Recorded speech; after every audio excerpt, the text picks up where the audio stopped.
A mí se me ve, lo digo por si hago algún gesto o algo como si me estuvieseis viendo. ¿Me veis o no me veis, Sí, no? sí, sí. A mí me veis. Sí, porque si eligen el visionado, hay una opción de barra lateral, entonces sí que se te ve. A los que hablan, se les ve. O sea que sigue, dale, dale. Vale, un segundito. Vale. Esperad, no, un poco para atrás. Bueno, pues nada, empezamos si queréis, ¿vale? Bueno, de lo que vamos a hablar hoy es de un tema. En este webinar es un poquito referido a un tema Oh, oh. de una zona corporal que desde mi punto de vista es un aspecto... ¿Se ve? Sí, sí, sí, sí. ¿Sí? ¿Sí? Ah, perdón, es que pensé que había alguna interrupción. Lo que vamos a hablar es de una zona corporal que desde mi punto de vista es fundamental absolutamente en el entrenamiento deportivo. Desde luego así lo consideramos en el CTD y cuando empezamos a hablar un poquito con el staff técnico de lo que es el equipo nacional absoluto, yo considero que esta era una de las primeras como píldoras formativas que teníamos que implementar a la hora de empezar a abordar un poquito la preparación física de las jugadoras. Y es que el core es vital desde todos los puntos de vista en el que lo podemos considerar, o el core training, ya sea desde un enfoque, desde un entrenamiento para la salud, como un enfoque desde como medio de prevención de lesiones o directamente como un medio para incrementar el rendimiento deportivo. Entonces, lo que no nos podemos olvidar en muchos casos es que nuestro deporte es lesivo, por definición. Y muchas veces, muchos jugadores, cuando finalizan sus carreras deportivas, presentan muchísimos daños a nivel de la columna vertebral, del raquis vertebral. Y no solamente en un nivel, sino en varios niveles. Y la verdad es que esto no nos deja muy buen lugar como entrenadores ni como preparadores físicos. Porque si sabemos que estamos practicando un deporte que es lesivo por definición, lo que tenemos que intentar, en primer lugar, es intentar que nuestros jugadores no se lesionen. Y una vez que hayamos conseguido, que estemos consiguiendo ese objetivo, si cabe, deberíamos de intentar incrementar el rendimiento deportivo, pero siempre basados en la salud de nuestros jugadores o de nuestras jugadoras. Por tanto, yo considero que tanto en ambas perspectivas o en ambos objetivos, tanto si buscamos rendimiento como si buscamos salud para nuestros deportistas, abordar el core como el centro de la cadena cinética funcional de un jugador de béisbol o de una jugadora de softball es absolutamente fundamental. No sé si lo compartís conmigo o no. Entonces vamos a empezar un poquito la presentación. ¿Veis ya la siguiente Sí. imagen? Bueno, que entendáis es que el entrenamiento del core, como cualquier otro aspecto del entrenamiento deportivo, es un proceso absolutamente individualizado. Si os fijáis en la imagen del centro, ahí veis a dos jugadores, son dos chicos, pero quiero que os fijéis en su zona lumbar. Y si os fijáis en la zona lumbar, vais a ver que tienen dos curvas a nivel lumbar que son absolutamente diferentes. Y por tanto, como esas dos curvas son absolutamente diferentes, todo su proceso de entrenamiento del core tiene que ser un proceso basado en la valoración inicial. No podemos abordar un mismo trabajo de entrenamiento del core o de fortalecimiento del core si no abordamos al sujeto con sus particularidades individuales y con una valoración inicial que nos permita saber de dónde partimos y hacia dónde queremos ir. Por tanto, en una valoración inicial de un sujeto, de un deportista o de una deportista, lo que tenemos que saber es de qué punto inicial partimos para poder avanzar sobre todo el acondicionamiento y sobre todo el entrenamiento del core. Simplemente quería hacer esta breve introducción porque muchas veces lo que hacemos es, más que nada por las necesidades, el aplicar fórmulas genéricas que no se adaptan a las necesidades individuales de la persona o del jugador. Pero claro, estamos hablando ya del core y no sabemos todavía lo que es el core. Y el core, básicamente, cuando hacemos referencia a este tipo de entrenamiento, estamos hablando de una determinada región corporal. Y por tanto, estamos hablando de una zona anatómica determinada, que se corresponde un poco con la zona central del cuerpo. ¿Vale? Si veis la foto o el dibujo de la izquierda, vais a ver esa zona remarcada en naranja y es un poco la que hace alusión al core. Estaría delimitada un poco por delante y por los lados por la musculatura abdominal, por la parte de atrás por la musculatura de la espalda, como pueden ser los multífidos, por la parte de arriba por el diafragma y por la parte de abajo por el suelo pélvico. Aunque hay muchos autores que también incluyen en la musculatura del core lo que es la musculatura de la pelvis, la parte superior de las piernas e incluso la parte superior de la espalda. Pero no el error que yo veo en muchos enfoques del entrenamiento del core es que no nos podemos quedar con una definición anatómica o pensar que el entrenamiento del core va referido simplemente a una zona anatómica del cuerpo. Y debemos de pensar un poco en la función que ejerce el core en el movimiento deportivo. Y por tanto, deberíamos de trabajar ese aspecto funcional de lo que representa el core para el jugador de béisbol y para la jugadora de béisbol. Y esto tiene que ver porque muchas definiciones, incluso de la parte anatómica, se hace referencia a una serie de subsistemas activos, pasivos y de control que tienen relación, evidentemente, con los huesos, la estructura ósea, con los músculos y con el sistema nervioso, que controlan todos los movimientos que nosotros hacemos con la parte de arriba del cuerpo, con las extremidades, o con la parte inferior del cuerpo, con las extremidades del hemisferio inferior, pero siempre basadas para permitirnos la ejecución de movimientos de manera correcta, tanto en acciones simples como de tipo combinado, como de carácter secuencial, que lo vamos a ver un poquito. Pero ¿por qué entrenamos el core nosotros en preparación física y enfocado a los deportistas? Principalmente para lograr estabilidad en esa zona. Un adecuado control motor, pero siempre enfocados hacia la buena función del deportista y salud articular. Principalmente eso es para lo que nosotros entrenamos el core training en jugadores y nuestro deporte en concreto, con jugadores de béisbol y con jugadoras de softball. Pero fijaros, estamos hablando de 3 subsistemas, de 3 elementos fundamentales en el core. Y esto es fundamental entenderlo para entender por cómo lo entrenamos de una determinada manera. Yo estos 3 subsistemas lo compararía con un coche. Siempre lo comparo con un coche para que lo entendamos un poquito mejor. Hay una parte pasiva, que haría un poco mención a todos los huesos de la columna vertebral, sobre todo centrado en el segmento lumbar, que se denomina subsistema pasivo, que serían todos los discos, las vértebras, los ligamentos, cápsulas articulares, etcétera, etcétera. Ese elemento ya de por sí ya tiene una cierta estabilidad. Lo que ocurre es que con cargas muy pequeñitas nosotros podemos desestabilizar a las vértebras y a los discos. Por tanto, necesitamos algo más que nos aporte un poquito más de estabilidad. Y ahí es donde entra un poco, esto sería como el chasis del coche, pero necesitamos una carrocería. Y ahí es donde entra en juego el subsistema activo, que sería un poco todos los músculos que rodean a estas estructuras pasivas para darle un poquito más de estabilidad. Ahí estamos hablando un poco de toda esta faja lumboabdominal que protege a las estructuras pasivas que están dentro. Y se hacen una serie de estrategias para aumentar la rigidez y para aumentar la estabilidad, como puede ser el incremento de la presión intraabdominal, la coactivación muscular, que ahora os explico un poco lo que es, pero bueno, son determinadas estrategias para que el sistema se convierta en un sistema un poquito más estable. Lo que ocurre es que todo esto está controlado por el sistema nervioso, y esto sería como el sistema eléctrico del coche, ¿vale? Podemos tener un chasis buenísimo, podemos tener una carrocería preciosa, pero si no tenemos un sistema eléctrico que lo ponga en marcha, el coche no funciona, no arranca. Y por tanto, el sistema nervioso, el papel que está haciendo es determinar un poco qué músculos se van a activar, en qué momento, con qué orden, con qué intensidad. Es decir, lo que hace el sistema nervioso es modular absolutamente todos los movimientos de control y de generación del movimiento de este sistema, que ahora vamos a ver un poquito, ¿vale? Vamos a ir solamente comentando 2 cosas de cada subsistema. El subsistema pasivo, lo que son las vértebras, si os fijáis en la foto de la derecha de arriba, tenéis una columna vertebral y simplemente por esa estructura que veis en el dibujo, yo lo que quiero que entendáis es que la capacidad de rotación de la columna no es igual en la parte superior que en la parte inferior. Es decir, estructuralmente la columna vertebral rota mejor en su parte dorsal que no en su parte lumbar. Es simplemente por el hecho de tener una determinada arquitectura y porque lo que son los sistemas articulares entre vértebras, por esa configuración facetaria, no permite la rotación tan buena en la parte lumbar como en la parte dorsal. Ese es el primer punto. Nosotros somos un deporte rotacional y por tanto tenemos que rotar con las estructuras que nos permiten rotar, no con otras que no tienen la misma facilidad. Pero yo lo que quiero que entendáis es que estas curvaturas de la columna no se mantienen inalterables en el tiempo. Es decir, por el hecho de que vosotros tengáis una vida diaria, una vida laboral o una vida deportiva, y sobre todo en una vida deportiva con un deporte como el nuestro, que es altamente repetitivo, lo que va a provocar es que se van a producir desequilibrios en esas estructuras y se van a ir cambiando esas curvaturas, dificultando las posibilidades de rotación de nuestros deportistas. Incluso si esos desequilibrios son muy grandes, se pueden llegar a producir síndromes que fueron descritos por Vladimir Hand hace muchísimos años, que es la foto que tenéis en el centro, como síndrome cruzado inferior y síndrome cruzado superior, en donde debido a determinadas alteraciones o determinados desequilibrios, pues se van produciendo alteraciones en estas curvaturas que dificultan la capacidad rotacional del cuerpo. Y no penséis que esto se produce en la edad adulta. ¿Sí? No, esto está ocurriendo con chicos de vuestros equipos y de vuestros clubes con edades muy, muy tempranas.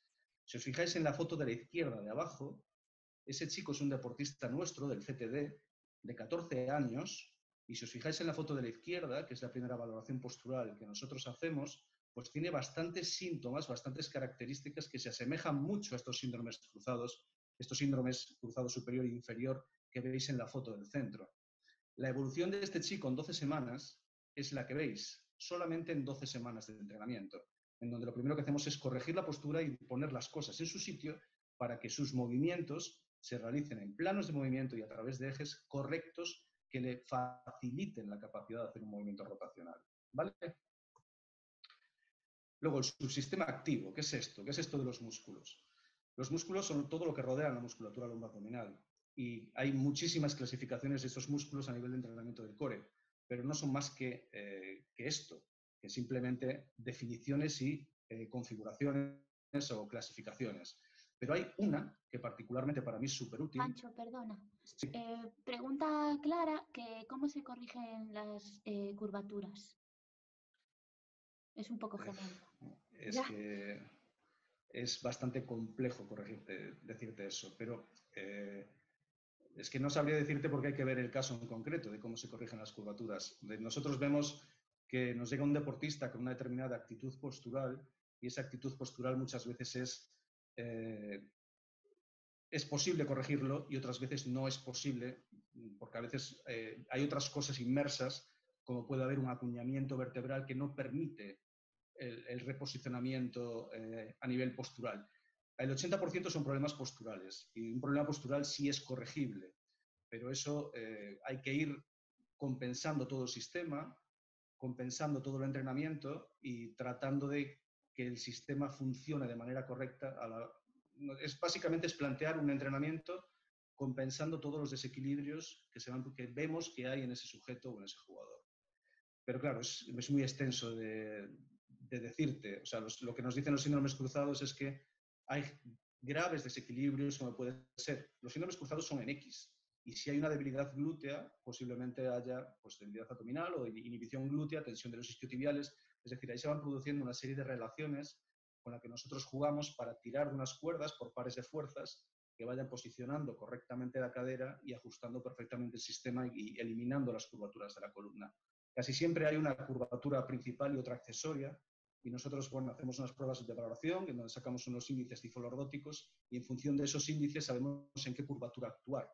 Pero es un poquito más, es bastante largo de explicar. Vale, dale, dale.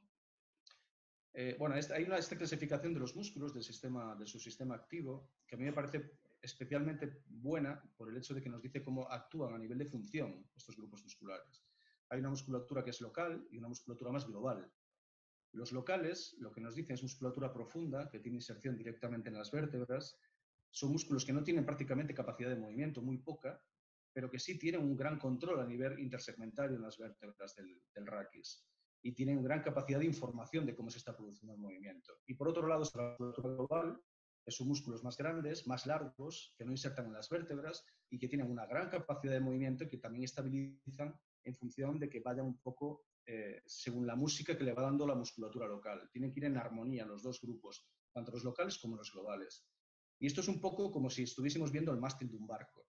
Si veis la fotografía de ahí de la derecha de ese mástil, vais a ver muchísimos cabos, unos cabos que van más cerca del mástil y otros cabos que se insertan más lejos del mástil.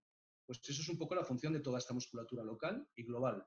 Hay unos cabos que van más pegados al mástil, serían músculos que van más pegados a la columna, controlan más el movimiento, lo fijan, le dan más estabilización a toda la columna vertebral, y músculos que tienen los enganches más lejos de la propia columna, pero que también tratan de estabilizar, aunque tienen más capacidad de movimiento. Eso serían un poco las dos funciones del sistema de estabilización local y sistema de estabilización global, fundamental para entender el entrenamiento del core, ¿vale? Que vamos a ver un poquito más adelante. Vale, antes de que avances, pregunta también Raquel si ya que el sistema nervioso central está implicado en en el sistema nervioso central está implicado el estado emocional, ¿puede estar implicado en las curvaturas?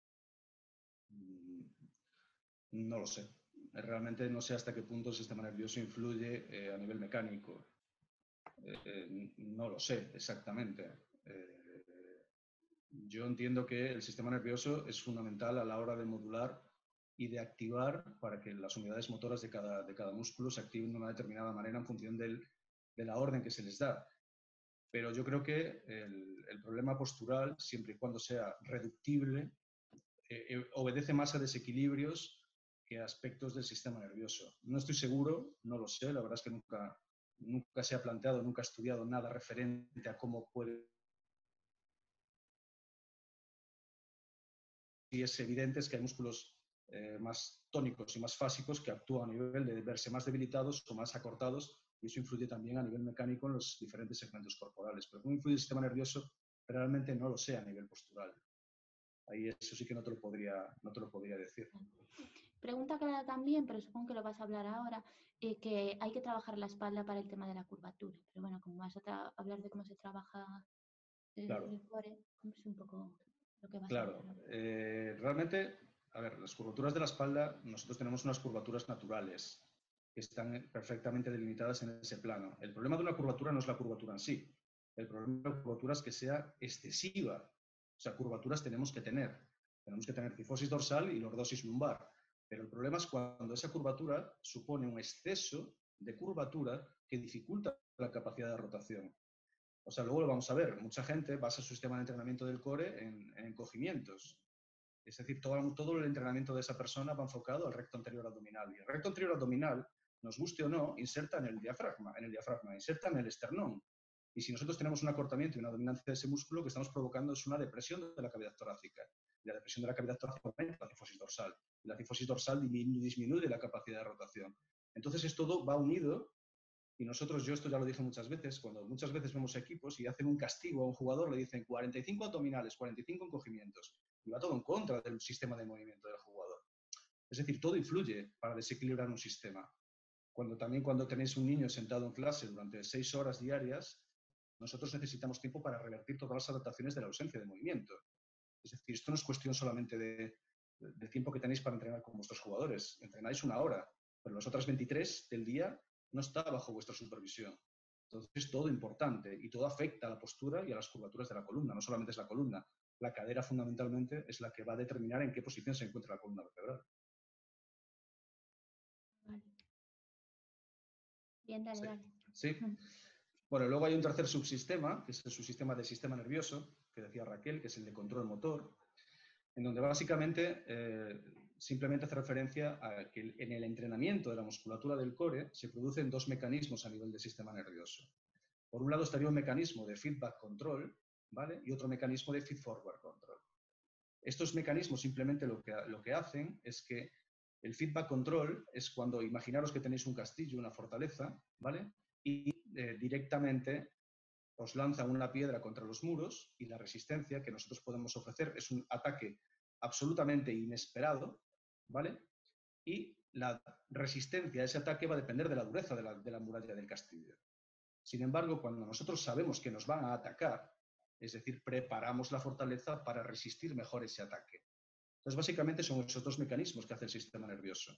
Tenemos un mecanismo de feedback, es decir, si yo tengo una persona haciendo una plancha con los antebrazos, por ejemplo, y yo le doy un empujón sin que ella se entere, sin que ella se dé cuenta, simplemente lo que está haciendo es que con el desequilibrio va a tratar de reajustar el sistema para volverse a equilibrar. Eso es un mecanismo de feedback control.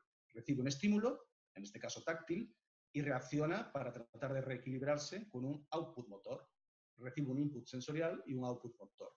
Pero sin embargo, si yo le enseño la mano y le digo que lo voy a empujar, ya provoca una contracción voluntaria para prepararse mejor al desequilibrio que todavía no ha recibido. No sé si se entiende bien la diferencia. Y esto, que parece, que es evidente en lo que es la preparación física del core, lo pasamos absolutamente por alto. Y lo que vemos son jugadores que no están correctamente preparados a nivel del sistema nervioso cuando es una de las bases de la preparación del deportista. Y ahora lo vemos un poquito mejor porque nos lleva al siguiente concepto. Y el siguiente concepto es la estabilidad, porque estamos hablando de estabilizar, pero realmente no sabemos lo que es estabilidad. Porque es que no existe un concepto de estable o inestable. Nosotros tenemos jugadores estables adaptado a los contextos y a los retos deportivos hacia los que el jugador tiene experiencia, pero no hacia los retos deportivos en los que el jugador nunca se ha enfrentado. ¿Esto qué quiere decir? Que yo puedo tener jugadores de béisbol o jugadoras de softball que sean altamente estables en el entrenamiento haciendo una plancha, pero eso no me garantiza la estabilidad y el adecuado movimiento y la reacción a un movimiento en el momento que me tenga que enfrentar a un reto deportivo en un contexto distinto y a un reto deportivo de mayor dificultad y progresivamente más difícil. Y ahí puedo ser absolutamente inestable. Por lo tanto, no hay nada más estable o más inestable que otra cosa. Y yo os lo pongo ahí un poco con esa columna. Si nos vamos a las columnas de la izquierda, vemos una columna rígida, sin eslabones, en donde es perfectamente estable porque no tiene capacidad de movimiento.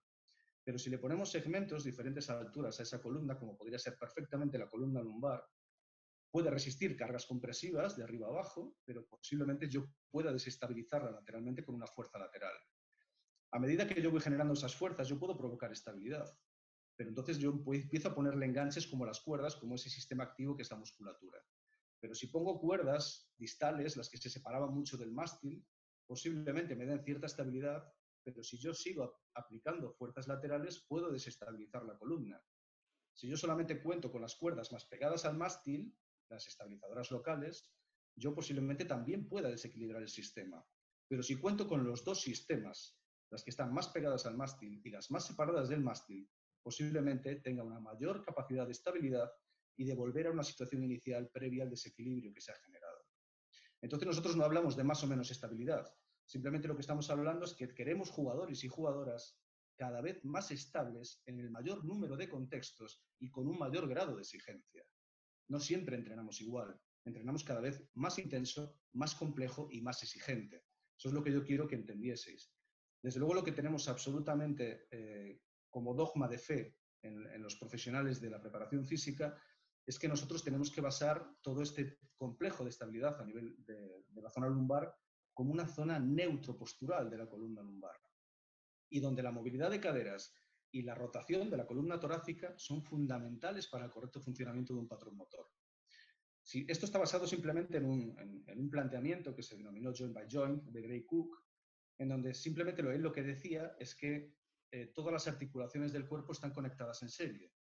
Por lo tanto, hay algunas articulaciones que necesitan una cierta capacidad de movilidad y otras articulaciones necesitan cierto grado de estabilidad. Y aunque hay muchas, yo no lo entendía al principio, porque hay muchas cosas que se escapan a la lógica, pero cuando empiezas a ver un poco todas las consideraciones particulares de cada caso, entonces ya te va cuadrando un poco más con lo que tú sabes y lo que tú comprendes. Y es absolutamente brillante esta forma de entender el movimiento y los patrones de movimiento. Porque si vosotros hacéis un swing o es un lanzamiento, pero bueno, nos vamos a centrar en ese swing, el patrón motor ideal se basa en una correcta movilidad de caderas y una adecuada rotación torácica, pero no rotación a nivel lumbar. Tiene cierta capacidad de rotación, pero no estaríamos hablando de un patrón motor adecuado si tenemos cierta restricción de movilidad en la cadera y no rotamos adecuadamente a nivel dorsal. Es imposible, porque entonces estaríamos provocando que la articulación que está inmediatamente por arriba tenga que asumir el movimiento que no puedan asumir las estructuras que deberían de ser protagonistas en el patrón de movimiento. O sea, una cosa es que hagamos un swing y otra cosa es que hagamos un swing de manera adecuada. Son dos cosas absolutamente distintas, porque podemos estar provocando más daño en un jugador aunque no lo veamos externamente. No sé si me estoy explicando correctamente, pero luego lo matizamos. Y otro concepto básico es el de zona neutra. Estamos hablando de estabilidad. Si os fijáis en las pelotas que puse ahí en la izquierda, ese dibujo, veis que hay una pelota dentro de un bol, de unas superficies cóncavas hasta superficies convexas, ¿no? ¿Lo veis, no? Sí. Sí. Bueno, si os fijáis en la pelota de la izquierda, está en un bol que tiene las paredes muy altas. Si yo os dijese que teníais que soplaseis para quitar esa pelota de ese bol, posiblemente la energía que tendríais que hacer con ese soplido debería de ser inmensa para intentar sacar la pelota de las paredes de ese bol. Si yo le bajo un poco la altura de las paredes, posiblemente tengamos que hacer un gran esfuerzo soplando para desestabilizar la pelota, pero si soplo mucho, quizás desestabilice el sistema y la pelota salga fuera del bol. Si yo me voy a una superficie plana, a lo mejor tengo que soplar un poco, pero con un poco que sople puedo ya desequilibrar el sistema y la pelota se va. Y no vuelve a la misma zona donde estaba en equilibrio el sistema. O si yo me voy a una superficie convexa, con un breve soplido ya saco la pelota de ese sistema. Este es el concepto de zona neutra. Si vosotros tenéis un lanzador lanzando una pelota o una lanzadora lanzando por encima del brazo, su zona lumbar, que es la que veis ahí en el centro, en la imagen del centro, tiene una zona neutra donde no hay ningún tipo de tensión sobre las estructuras pasivas. Y en esa zona neutra es donde están participando perfectamente los músculos y el sistema nervioso para controlar esa posición. Y ahí no hay ningún riesgo. Lo que ocurre, el problema es cuando se desplaza la columna lumbar de esa zona neutra y pasamos por una zona elástica, es decir, cierta zona de movimiento, hasta un ROM de máximo rango fisiológico, en donde ya ponemos en jaque a todas las estructuras pasivas de la columna. Y ahí es donde nuestro jugador tiene un potencial riesgo de lesión. Yo os lo marqué ahí en rojo en ese jugador. Si nosotros tenemos un jugador que lanza una pelota y llevamos una situación de la columna lumbar que pasa de zona neutra a extensión lumbar, ahí estamos generando un gran estrés en toda la estructura. Y por tanto estamos saliendo de esa zona neutra y estamos poniendo mucha más tensión en esta superficie con un gran riesgo de lesión para cualquier jugador o para cualquier jugadora. Simplemente por no controlar el movimiento y de que no estemos controlando perfectamente esa situación de equilibrio. ¿Vale? Pero bueno, visto un poco todo esto, en qué situación estamos, en lo que se corre con lo que es un poco la participación en las cadenas cinéticas y en las acciones de lanzamiento o de bateo. Vamos a ver, cuando nos referimos a una acción de lanzamiento, una acción de bateo, hay dos aspectos que a mí me parecen absolutamente fundamentales. Y es por un lado que entendamos que hay unas características que es acíclico, es un movimiento acíclico, es decir, tiene un inicio perfectamente definido, pero también tiene un final perfectamente definido. Es decir, nosotros lo que estamos haciendo es generar movimiento, pero una vez que soltamos la pelota, lo que tenemos que hacer es controlar el movimiento que hemos generado. Y eso es fundamental para comprender el entrenamiento del core. El core no es solamente entrenar el movimiento, es controlar todo lo que viene de control del movimiento para poder generarlo. ¿Vale? Y eso es lo que implica un poquito que la acción sea cíclica. Hay una serie de fases. Cuando vosotros soltáis la pelota de la mano, hay una serie de fases que se denominan que son fases inerciales y fases de frenado, donde el brazo no sale disparado detrás de la pelota, si no tuviésemos ninguna estructura que lo frenase. Por lo tanto, es muy importante generar el movimiento, generar el impulso, pero es muy importante también saber frenar el impulso que hemos generado o el movimiento que hemos generado. Eso por un lado. Si veis ahí un poquito en el gráfico de la izquierda, eso tiene que ver con el carácter secuencial de la acción. Si os fijáis, es la posición, en el primer dibujo que hay, es la posición de la pelvis y de los hombros en el momento que se produce el apoyo del pie en el suelo. Si os fijáis, cuando se produce ese apoyo del pie en el suelo, la línea de hombros está mucho más atrás que la línea de caderas. Es lo que se conoce como la separación, ¿vale? Y eso implica un poco este carácter de secuencialidad. Lo que tenemos que tener meridianamente claro es que cuando se produce ese apoyo del pie en el suelo, lo que se está produciendo es una transferencia de fuerzas desde la parte inferior del cuerpo hasta la parte superior del cuerpo, que es lo que se denomina cadena cinética de lanzamiento. Es decir, la transferencia de fuerza se van transfiriendo una serie de momentos de fuerza de segmento a segmento y torques de rotación desde los segmentos más grandes y con más masa muscular hasta los más pequeños y de menos masa muscular, que son los que finalizan en la parte distal de la cadena cinética. ¿Vale? ¿Qué tiene que ver el core en todo esto? El core es el elemento de unión, es el nexo de unión. Toda esa transferencia de fuerzas que se trasladan desde la parte de abajo hasta la parte de arriba son moduladas y transferidas a través del core. Por lo tanto, lo que os puedo asegurar es que un mal acondicionamiento del core lo que va a provocar es que la transferencia de fuerzas no se produzca de una manera adecuada desde la parte inferior del cuerpo hasta la parte superior del cuerpo. De la misma manera que posiblemente provoque una técnica deficitaria en lo que es la ejecución del movimiento. Hablábamos antes del sistema nervioso. El sistema nervioso, en el momento en que esa zona lumbar de la zona neutra, puede llegar a provocar un cortocircuito a nivel neural para proteger las estructuras de la zona lumbar. Entonces puede haber una desconexión entre la ejecución y la seguridad. Y esto ya se viene planteando hace muchos años. Nosotros no podemos permitirnos el lujo de que tengamos un mal acondicionamiento del core. Y por otro lado, un buen acondicionamiento del core lo que va a provocar es que ganemos en seguridad, en estabilidad y en una adecuada transferencia de fuerzas que a priori debería de incrementar el rendimiento deportivo, la velocidad de lanzamiento y la seguridad, seguramente, en todo lo que hacemos. Pero yo quiero que os quedéis con el concepto de que es vital generar movimiento, pero también controlarlo y evitarlo. Es absolutamente clave en el entrenamiento del core. ¿Alguna pregunta hasta aquí? Porque ahora damos un poco sobre la práctica. No, por ahora no. Si alguien quiere poner algo, por ahora no pusieron nada. Yo no sé si estoy siendo claro, no lo sé. La verdad es que estoy intentando no utilizar palabras muy técnicas para que lo entendáis, pero bueno. ¿Sigo? Sí, dale. Sí. Vale. ¿Cómo entrenamos el core? Básicamente en el entrenamiento del core tenemos dos maniobras. Una maniobra que se denomina abdominal Perdón, hollow grip. Juancho. Sí. Espera, perdón. Es que hay una pregunta de Mary que pone, has dicho que es importante generarlo, controlarlo y evitarlo. Sí. Explica un poco esto, porfa. A ver, tú cuando haces un movimiento, sobre todo movimientos, bueno, yo creo que entendéis bien lo que es un movimiento acíclico, ¿no? De un movimiento cíclico. Si vosotros dais un batazo y corréis a primera base, lo que estáis haciendo es encadenando situaciones o acciones una tras otra, que es la acción de correr hasta la primera base. Eso sería un movimiento cíclico y como tal tiene una serie de fases perfectamente definidas. El acíclico es que empieza y acaba y vosotros tenéis un tiempo de descanso hasta que volvéis a ejecutar el movimiento. El tema es que para poder ejecutar o para poder generar fuerza, lo primero que hace un jugador es colocar las articulaciones en una posición óptima en la que pueda generar fuerza. Y eso es un poco esos movimientos de arranque que se producen en un movimiento que parte desde una situación estática. Cuando tú generas el impulso y el movimiento, en el momento en que tú ya has generado y has transferido toda la fuerza a la zona superior del cuerpo, tú tienes unos movimientos de inercia que todavía no has llegado a ese rango articular máximo, pero que tienes que tratar de acelerar. Tú no paras el brazo en el momento que sueltas una pelota y lo paras en seco, nada más sueltes la pelota. Estarías generando un problema más que un beneficio. Tienes que disipar esa energía. Por lo tanto, tú una vez que has soltado el móvil, lo que tienes que hacer es tratar de controlar el movimiento para evitar el exceso de rotación que tienes acumulado en las fases anteriores. Tú tienes mucha energía que tienes que disipar y todo eso lo tienes que frenar, lo tienes que saber controlar. Tú imagínate un lanzador que suelta la pelota en dirección a home y no sabe controlar su exceso de rotación. Pues posiblemente no tendría la precisión que se busca también en los lanzamientos, porque estaría acabando sus lanzamientos posiblemente mirando hacia primera base.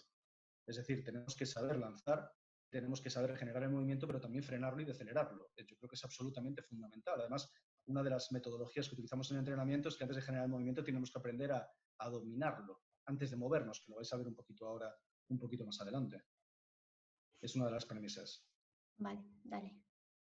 Pues tenemos dos maniobras para entrenar o desarrollar el core. Hay una maniobra del abdominal hollowing que se llama, que es de hundimiento abdominal, en donde hay un descenso de lo que es el perímetro de esa cavidad abdominal, que es la foto que tenéis arriba a la izquierda.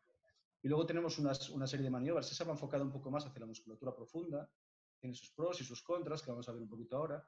Y luego, pero básicamente es que yo quiero que os quedéis con que hay un hundimiento abdominal. En eso se basa un poco todas las técnicas hipopresivos que están tan en boga últimamente. Pero luego hay otra técnica que es abdominal bracing, en donde se produce un efecto de coactivación muscular. Esto de coactivación muscular simplemente lo que tratamos es de que se produzca la mayor activación o la mayor participación de todos los músculos que rodean esta zona para tratar de dar estabilidad a la posibilidad de generar movimiento. Y evidentemente esto es mucho más efectivo. O sea, esto es lo que utilizamos nosotros en rendimiento deportivo. Lo otro se utiliza pues, en contadas ocasiones, pero tenemos que ir a situaciones de bracing lo antes posible. Y luego tenemos dos formas de entrenarlo a partir de estas dos maniobras, que es entrenar el momento o entrenar el movimiento. Por un lado, entrenamos el momento de tratar de resistir los momentos de fuerza evitando el movimiento. Situaciones estáticas o, bueno, aunque movamos los brazos sería una situación estática porque no hay cambios en el centro de gravedad, pero tratamos de controlar la inercia del movimiento. Y por otro lado, trabajamos directamente el movimiento en sí mismo. Ahí tenéis dos fotos. En la foto de arriba hay un ejercicio que es un pal press, ¿vale? Donde lo que hacemos es un trabajo antirrotacional. Tratamos de controlar el momento de fuerza que provoca ese momento de rotación, pero sin embargo abajo estamos trabajando el movimiento. Es un lanzamiento de balón medicinal rotacional contra una pared y trabajamos directamente el movimiento rotacional. Pero quiero que distingáis esos dos matices. Por un lado trabajamos en ausencia de movimiento y por otro trabajamos con la participación del movimiento, una vez que hemos sabido controlar ese aspecto de la acción. ¿Sí?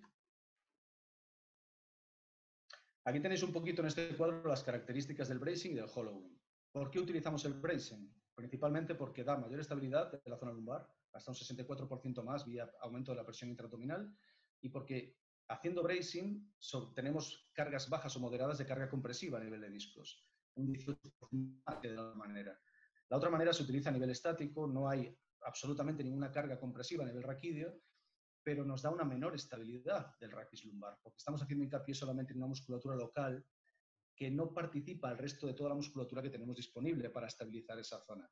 Por lo tanto, rendimiento deportivo es pasar al bracing lo antes posible. Pero ¿cuáles son los criterios para que nosotros entrenemos el core con nuestros jugadores o con nuestras jugadoras? El primer criterio, o por lo menos nosotros son los criterios que utilizamos en el GTD, es la seguridad. Yo creo que no os podéis plantear ningún entrenamiento para ninguno de vuestros jugadores que no sea seguro.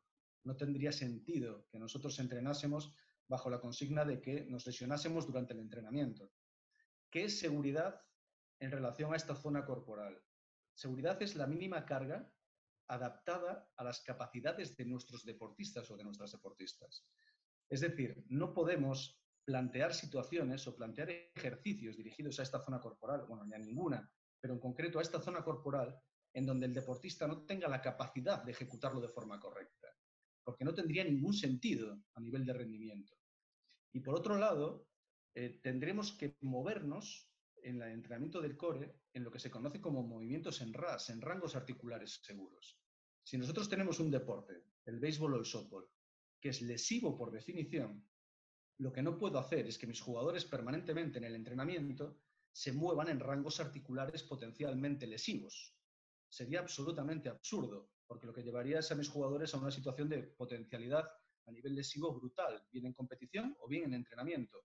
Yo no puedo moverme, no puedo hacer movimientos rotacionales fuera de la seguridad por encima de 45 grados a nivel dorsal y estar entrenando rotaciones de más de 45 grados sin participación de la cadera, porque estaré permanentemente generando un problema a mi jugador, que se pondrá de manifiesto a medio plazo, pero ese problema va a surgir. Por lo tanto, toda la concepción del entrenamiento se basa en que entrenemos con seguridad en movimientos con rangos articulares seguros. Otro de los aspectos es la eficacia. Lo que tenemos que tener meridianamente claro es que en el entrenamiento del core no hay un ejercicio mejor que otro. Lo que sí sería un error brutal es centrar el entrenamiento por las características de nuestro deporte. O sea, si yo por el hecho de que nuestro deporte es rotacional y yo me centre en la musculatura rotadora, sería un error a nivel de planificación del entrenamiento, porque no hay un ejercicio mejor que otro y no hay un músculo más importante que otro en la capacidad de estabilización o de movimiento. Va en función del movimiento que realicemos, pero tenemos que entrenar absolutamente todos los grupos musculares a nivel nervioso, pero a todos los grupos musculares que participan en la estabilización del sistema somático central. Y por otro lado, la funcionalidad. Yo entreno con jugadores para mejorar algún aspecto o alguna función. Si nosotros entrenamos pero no mejoramos la función de nuestros jugadores, pues igual hay que darle una vuelta a lo que estamos haciendo, porque al fin y al cabo entrenamos con un propósito. Tenemos que estar reevaluando constantemente si realmente lo que estamos haciendo provoca algún cambio o algún efecto en el rendimiento o en alguno de los indicadores de rendimiento que se producen en un campo. Si no, ¿qué sentido tiene estar entrenando si no vemos el efecto que provocamos en nuestros jugadores? Yo es un poco los 3 criterios que os animaría a que trataseis de seguir cuando planificamos o programamos un entrenamiento hacia esta zona corporal o cualquier otra zona. Me da igual, ¿eh? Que sea seguro, que sea eficaz y que provoque un cambio en los indicadores de rendimiento. Juancho, Dime, pregunta clara, no sé si vas a comentar ahora sobre eso. Los ejercicios de core, ¿cuántas veces hay que trabajarlos al día? Y tiempo para mejorar la espalda y la curvatura para tener mejor equilibrio y rotación. A ver, vamos a hablar un poco de la carga de trabajo, de la dosis de trabajo, pero son cosas distintas. Bueno, son cosas distintas y es la misma cosa. El core no hay que trabajarlo todos los días, igual que absolutamente nada tienes que trabajarlo todos los días. Es más, si tú estás trabajando algo todos los días, posiblemente tengas una metodología errónea en el entrenamiento deportivo. Todo tiene, tú cuando planificas algo a nivel de entrenamiento deportivo, tú tienes una dosis mínima, una dosis óptima y una dosis máxima en el entrenamiento. Fuera de la dosis máxima, o sea, tú puedes entrenar las 24 horas del día, a mí me da exactamente igual, que no vas a conseguir ningún beneficio adicional. Yo esto ya lo hablé con alguna jugadora del equipo nacional absoluto, donde yo entendía que la sobreexposición al entrenamiento iba más allá de la dosis máxima y yo le dije, es que aunque entrenes todos los días, si es que da lo mismo. Tú, lo ideal es entrenar en una dosis óptima y a partir de ahí crecer. Pero en el momento que pasas una dosis máxima, en el que no hay evidencia científica de que tú vayas a producir un beneficio adicional, yo creo que ese tiempo sería mejor invertido en algún otro aspecto que tú necesites mejorar a nivel técnico-coordinativo o en cualquier otro aspecto. Pero no hacia ese, porque en ese estás perdiendo el tiempo porque posiblemente lo que estés haciendo es quemando etapas y limitando tu techo adaptativo en esa unidad funcional. Todo tiene que ser siempre con la mínima carga de trabajo que te proporcione el mayor beneficio. En el momento que saltamos de eso, lo que estamos haciendo es quemar etapas, bajar tu techo adaptativo y que tu capacidad de progresión se ralentice o se bloquee directamente. Nosotros no podemos entrenar siempre de la misma manera. En el momento que entrenéis de la misma manera durante mucho tiempo, vais a llegar a una meseta y vais a tener que cambiar. Y el problema es que si cuando sois jóvenes entrenáis como profesionales, cuando lleguéis a profesionales no tenéis capacidad de mejora y vuestra carrera deportiva es volver a casa. Y ese es uno de los principales problemas, porque entendemos que muchas veces vemos cómo entrenan los profesionales y trasladamos esos métodos y esos sistemas de entrenamiento a nuestros jóvenes. Y los jóvenes no necesitan para nada entrenar como un profesional, porque estamos limitando y coaccionando y coartando su capacidad de desarrollo futuro. No penséis en el día de hoy, pensad en el desarrollo futuro de un jugador que va a los 8, 10 o 12 años de progresión. Si nos cargamos eso, pues difícilmente podremos tener jugadores de futuro. Pero el tema de las curvaturas hacia el core, todo tiene relación, pero en su dosis óptima. Pero las curvaturas no solo se modifican entrenando el core, hay otros muchos aspectos que tenemos que tensar para volver a ese reequilibrio a nivel postural que hay que tratar y que hay que trabajar a través del entrenamiento de fuerza. O sea, es un trabajo mucho más global, no está centrado solamente en la parte central del cuerpo. No sé si lo respondí a la pregunta. No sé, Clara, sí, pone que ok, gracias. Sí, bueno. Pues ¿cómo hacemos una programación de entrenamiento del core? Generalmente, si a vosotros os pasan algún entrenamiento, alguna estructura de tipo MLB, cualquier otra estructura que se centre un poquito en el acondicionamiento, en la preparación física de jugadores de béisbol o de softball, vais a ver que todo planning o todo proceso de entrenamiento parte de una situación, de unos ejercicios considerados como iniciales. Y esos ejercicios iniciales muchas veces coinciden con lo que veis en la parte central de la pantalla. Son ejercicios similares a estos planteados por Stuart McGill, que se denominan el Big Three, que son una plancha lateral, un crunch abdominal modificado para mantener la lordosis lumbar y un trabajo en cuadrupedia, que es a nivel de control de rotación. Prácticamente todo el trabajo que se hace parte de situaciones prácticamente estáticas. Yo lo que quiero que entendáis es que esas situaciones estáticas nosotros las abordamos cuando el control postural es perfecto. No es que sea bueno, no, perfecto.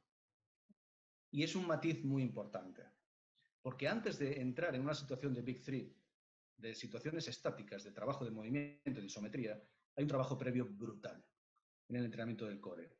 Estamos hablando de trabajar todo el sistema de estabilización intrínseca, que es esa musculatura local, profunda, que es la que nos va a dar la base de muchas cosas. Estamos hablando de trabajar patrón respiratorio. Patrón respiratorio y postura es la misma unidad funcional. Ojo, yo no tengo jugadores, yo necesito un jugador que respire y que respire bien. Si no, su capacidad de rendimiento también va a estar mermada. Y la respiración y la postura es la misma unidad funcional, van en la misma línea. Trabajamos todo eso. Y trabajamos todos los patrones de disociación. Es decir, que la cadera vaya por un lado y que la columna vaya por otro, en todos los planos de movimiento.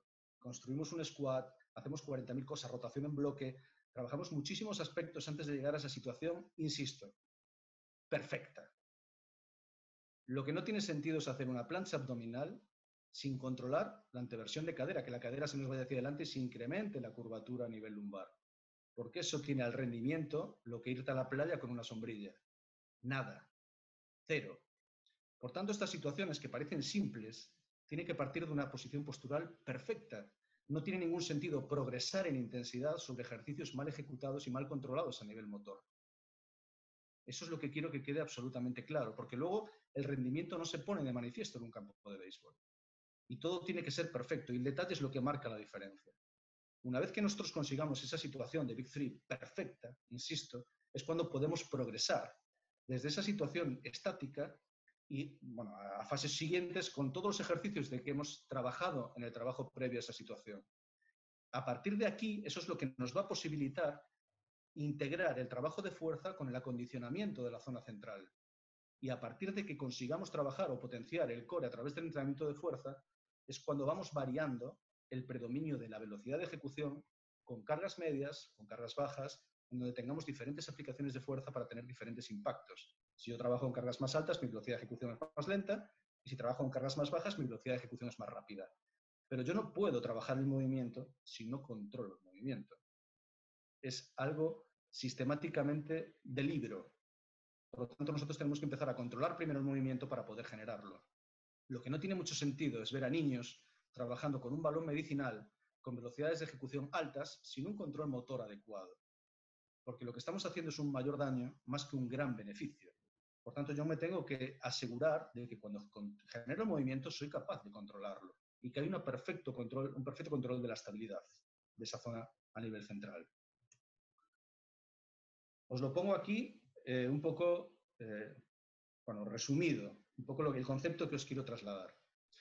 Cuando nosotros trabajamos el core, que es lo que estamos diciendo un poquito atrás, fijaros en esa línea azul. Un trabajo por debajo de esa línea y un trabajo por encima de esa línea. Son dos líneas de trabajo que al fin y al cabo es una. Por un lado, nosotros trabajamos una parte del core que nosotros le denominamos trabajo de estabilización raquídea. Y a partir de ese trabajo, nosotros lo que hacemos es que lo podemos trabajar en ausencia de movimiento o trabajando el movimiento directamente. Pero antes de pasar a trabajar el movimiento, lo que necesitamos es que se controle perfectamente el momento de fuerza. Yo puedo trabajar esa plancha abdominal que veis en el centro, esa chica con los antebrazos apoyados, o puedo plantear situaciones facilitadas con palancas más cortas, o puedo irme dificultando un poquito más la acción. ¿Vale?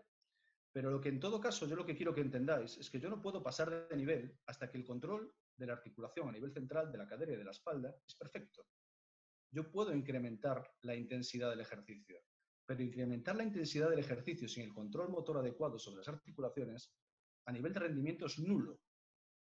Por lo tanto, tenemos que asegurarnos de un adecuado control postural. Podemos progresar hasta el punto de incluir superficies inestables, en donde se genere o se trate de potenciar o activar más lo que es a nivel electromiográfico la musculatura del core, más intensidad a la musculatura central por las demandas de estabilización. Ahora vamos a simplemente comentar una cosita del entrenamiento inestable. Pero yo lo que quiero entrar es que todo esto que nosotros hacemos como trabajo de estabilización raquídea, lo hacemos para que nos posibilite el hecho de que lo complementemos en el entrenamiento de fuerza, que nos permita progresar en el entrenamiento de fuerza. Si veis el de la barra azul para arriba, de la flecha azul para arriba, es un poco una progresión de un movimiento de empuje en un trabajo de fuerza. No es lo mismo que yo esté tumbado en un banco con una barra y unos discos haciendo fuerza sobre una barra, en donde la estabilización del movimiento me lo da el banco, es decir, es un movimiento que tiene una estabilidad externa pasiva, mi core no actúa, prácticamente es mínima la activación a nivel central, no es lo mismo que yo haga ese movimiento de empuje con un único brazo, donde sí hay ya cierta activación de la parte central del cuerpo, pero todo cambia en el momento en que yo me pongo de pie y quito el banco, en donde las demandas de estabilización que yo necesito para poder generar fuerza dependen de la capacidad de estabilizar mi zona central. Por tanto, no penséis que la fuerza que se genera con los brazos depende de la fuerza que tengáis en el hemisferio superior, en los brazos, sino que depende en muchos casos de la capacidad que tengáis para estabilizar la zona central del cuerpo. Por lo tanto, yo cuando hago un trabajo de fuerza y trabajamos un trabajo de fuerza en rendimiento enfocado a acciones unilaterales, como puede ser el béisbol y el softball, yo tengo que tender a progresar hacia ejercicios secuenciales de manera unilateral, donde las demandas de estabilización sean de forma interna activa o incluso que planteo una situación con estabilidad externa añadida. Pero en todo caso, yo soy el que estabiliza el movimiento. En un campo no tengo ayuda externa. Yo genero el movimiento y trato de controlar el movimiento y estabilizar mi zona central. Hasta el punto de luego hacer trabajo balístico con un balón medicinal, de bilateralmente y unilateralmente, pero necesito esa progresión.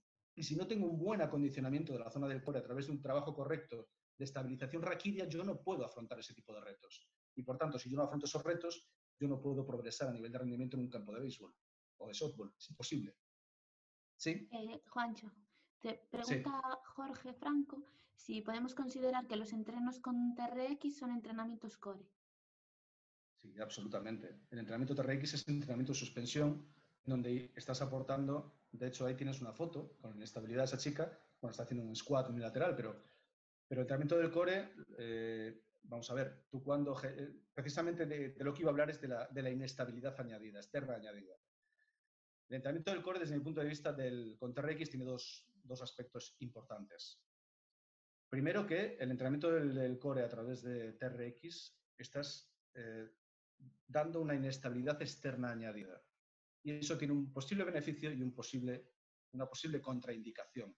Pero en todo caso también lo que estás trabajando es la fuerza de agarre, porque tus manos están en una superficie inestable y estás apretando la empuñadura del TRX. Y no nos podemos olvidar que nosotros agarramos una pelota y agarramos un bate. Por tanto, la fuerza de agarre también es importante. Pero ojo con tener una estabilidad externa excesivamente inestable, porque ahí es donde puede estar el problema. Tú puedes trabajar el core a nivel de TRX con otros jugadores, pueden soportar ese tipo de entrenamiento y pueden atender a las demandas que tú les estás pidiendo con ese trabajo de inestabilidad externa añadida. Pero si no son capaces de estabilizarse, estás provocando el efecto contrario, que es lo que vamos a ver ahora. A lo mejor te lo contesto explicándote lo que te voy a explicar. Bien, bien, dale. ¿Sí? Y es el tema de la inestabilidad añadida, porque tenemos mucha costumbre de meter superficies inestables para el entrenamiento del core. Y yo cuando veo una superficie inestable, lo primero que pienso es, o hay una serie de preguntas que nos deberíamos de preguntar. ¿Es más funcional? ¿Realmente como una superficie inestable provoca una mayor activación de la musculatura de la parte central del cuerpo? ¿Qué efectos tiene en ese tipo de musculatura? Y sobre las extremidades, ¿incremento la coactivación muscular? ¿Activo todos esos músculos de la zona lumboabdominal? ¿Pero qué producción tiene sobre, o sea, qué efecto tiene sobre la producción de fuerza o potencia? Todas esas cosas os lo tenéis que preguntar. Y yo esto lo meto aquí porque yo he hablado con alguna jugadora del equipo nacional en donde su preocupación era, o una de sus preocupaciones, era precisamente el ver cómo otros deportistas de otros deportes entrenaban de forma diferente a nosotros. Y yo lo que tengo que decir en este sentido es que si hay algo común al béisbol y al softball es que lo desarrollamos sobre superficies estables. No somos surfistas, no somos esquiadores, no somos patinadores sobre hielo, donde ya trabajan con una cierta inestabilidad externa añadida. Y por tanto, lo que es el trabajo de inestabilidad que a ellos les puede aportar cierto beneficio, sobre todo a nivel propioceptivo, y trabajar con cargas de fuerza a nivel muy bajo, no es en nuestro deporte una de las características principales. Por tanto, que se queden perfectamente tranquilas de que cada deporte tiene sus particularidades y no necesitamos estas superficies inestables a priori para hacer un entrenamiento perfectamente compatible con el rendimiento deportivo. Y os explico por qué. Porque el hecho de que vosotros añadáis inestabilidad al entrenamiento, para nada os asegura que estéis activando de forma mayor la musculatura del core. Y os lo pongo aquí, este es un trabajo de investigación de Vera García, una tesis doctoral brutal sobre el entrenamiento del core, en donde se ven diferentes ejercicios en donde hacerlo en superficie estable provoca una mayor activación electromiográfica que realizarlo en superficies inestables con un BOSU. Entonces, cuando vosotros añadáis una superficie inestable, tenéis que tener meridianamente claro de que ni en todos los sujetos, ni en todos los ejercicios, ni con todas las particularidades de cada ejercicio vais a producir una mayor activación. En algunos casos sí, y en algunos casos no. El problema es que si la inestabilidad que vosotros vais a provocar supera las demandas individuales o la capacidad individual del jugador, lo que vais a provocar es exactamente el efecto contrario, una disminución en la activación muscular. Por tanto, la superficie inestable no es la panacea. No estoy diciendo nada en contra del TRX. Es una herramienta más que tiene su cabida, su espacio, su tiempo y su momento hacia una persona determinada, pero no hacia un grupo o hacia un colectivo de jugadores. Eso es lo que quiero que quede meridianamente claro, igual que las superficies inestables. El TRX es una superficie, es un elemento que aporta cierto grado de inestabilidad por la inestabilidad que presenta en el centro de gravedad, igual que el BOSU. Son distintos los efectos, pero vienen a ir un poco en la misma línea de trabajo, pero no nos garantiza una mayor activación muscular. Lo que sí que me gustaría incidir, a ver si sale la siguiente.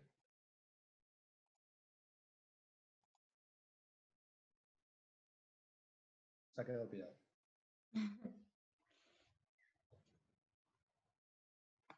Está flipando con las superficies inestables.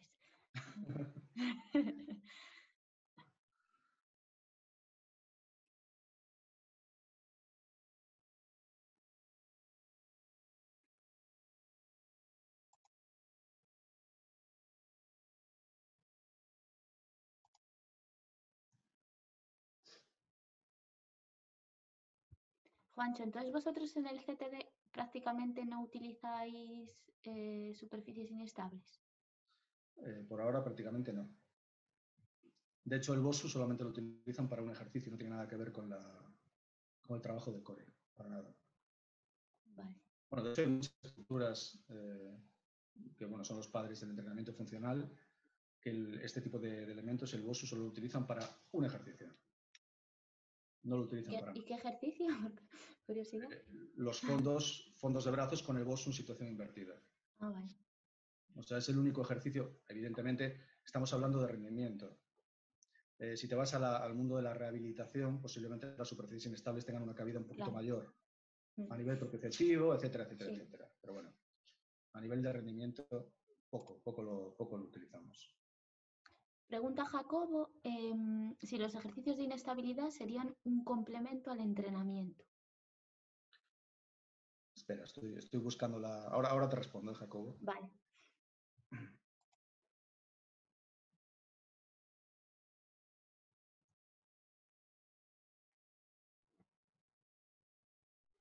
A ver, mientras carga, he puesto la diapositiva. ¿Se ve ya la siguiente? No, se ve la misma. Ahora sí, sí, ya está. A ver, me preguntaba Jacobo, perdona, si un elemento tiene estabilidad. Sí, son complementos serían un complemento al entrenamiento. Son una herramienta al entrenamiento. O sea, nosotros, una vez que tenemos una posición o un trabajo tiene estabilidad, un trabajo, controlamos perfectamente el movimiento, tienes diferentes herramientas o control de variables que te permiten incrementar la intensidad del entrenamiento. La superficie inestable es una de ellas. Yo solamente lo que te quería decir es que muchas veces pensamos cosas que no se corresponden con la realidad en el entrenamiento deportivo. Y la introducción de elementos inestables lo que pensamos es que produce una mayor activación muscular. Lo que quiero decirte es que no en todos los casos, no con todos los sujetos y no con todas las superficies. Por lo tanto, en el mundo del deporte hay dos cosas: evidencia científica y negocio. Y lo que tú puedes ver en YouTube muchas veces va más por la vía del negocio que por la vía de la evidencia científica. Hay mucha gente que se sale de lo que es la evidencia, de estudios de investigación. Nosotros solamente podemos trabajar con estudios de investigación, pero que se sale un poco de esa línea para pensar diferente al resto y provocar cosas que se le parecen un poco, pero que son diferentes. Y hay mucho negocio en el mundo del deporte y hay mucha gente que trabaja con evidencia, evidentemente la gran mayoría, pero siempre tienes que diferenciar un poco lo que es el efecto que provocas a la publicidad que muchas veces se hace para vender un determinado tipo de material. Entonces, ahí está un poco esa delgada línea entre lo que es potenciar un material a su venta a través de una línea de negocio o que ese material realmente te valga para el objetivo que tú permites en el rendimiento deportivo.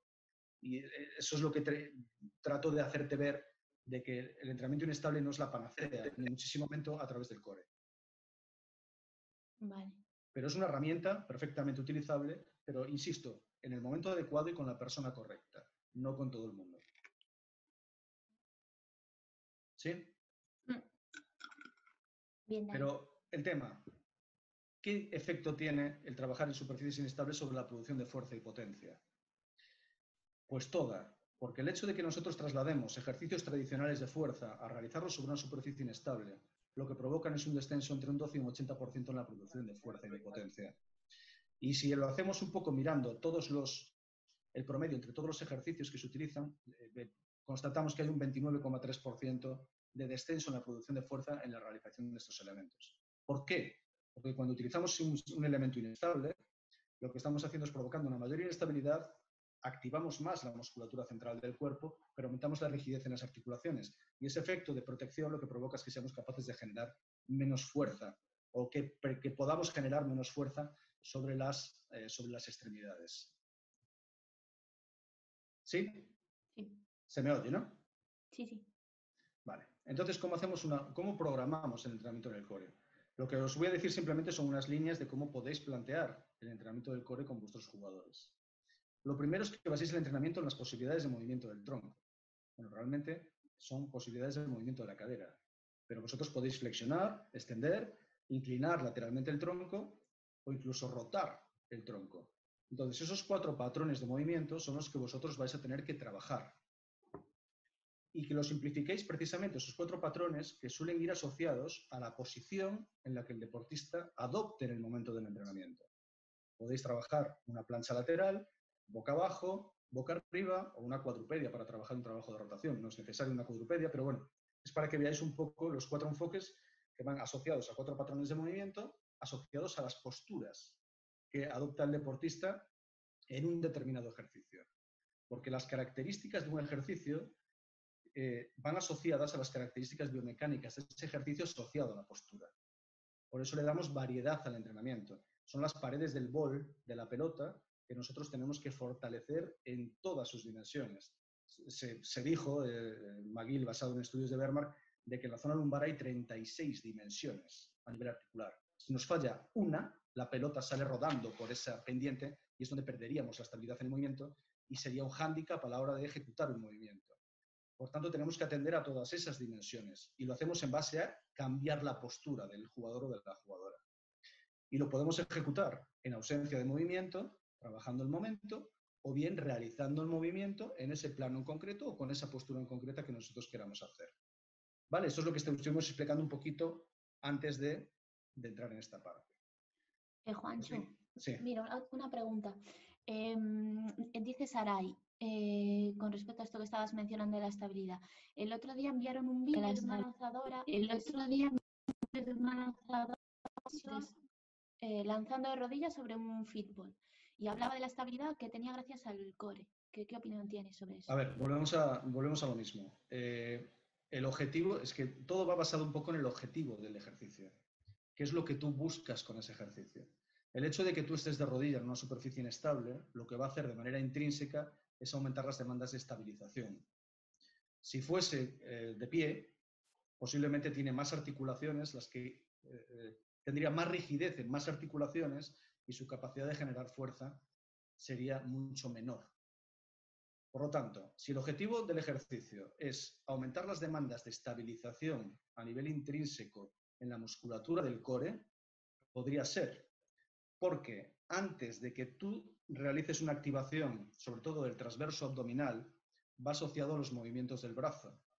Por lo tanto, cuando nosotros, antes de que empecemos a mover el brazo, lateralmente o hacia atrás, ya debería de haberse producido ese mecanismo de feed forward, de contracción anticipada sobre la musculatura profunda del abdomen, concretamente del transverso abdominal. Pero el hecho de que esté haciendo un lanzamiento no significa que el transverso se esté activando en un timing correcto. Entonces, hay muchos aspectos que hay que mirar en ese ejercicio. Ahora, si el objetivo es aumentar la velocidad de lanzamiento, no va a poder lanzar fuerte porque está aumentando su capacidad de estabilización a costa de poder generar más fuerza en el lanzamiento. O sea, son dos cosas distintas. ¿Qué pretendemos con ese ejercicio? Yo no estoy en la cabeza del entrenador para saber lo que pretende con ese ejercicio. De todas maneras, si la inestabilidad que estoy provocando en ese jugador está por encima de sus capacidades o de su demanda de equilibrarse o de estabilizarse a nivel raquídeo, posiblemente pueda conseguir el efecto contrario. No sé si me estoy explicando. Es decir, ese ejercicio puede ser perfectamente realizable para una jugadora, pero no para otra gran mayoría de jugadoras. Vale, dice Sarai que cree que el objetivo era simplemente ganar estabilidad en el lanzamiento. Claro, pero es que tú, estabilidad en el lanzamiento, yo te repito que tú lanzas en una superficie plana y absolutamente estable.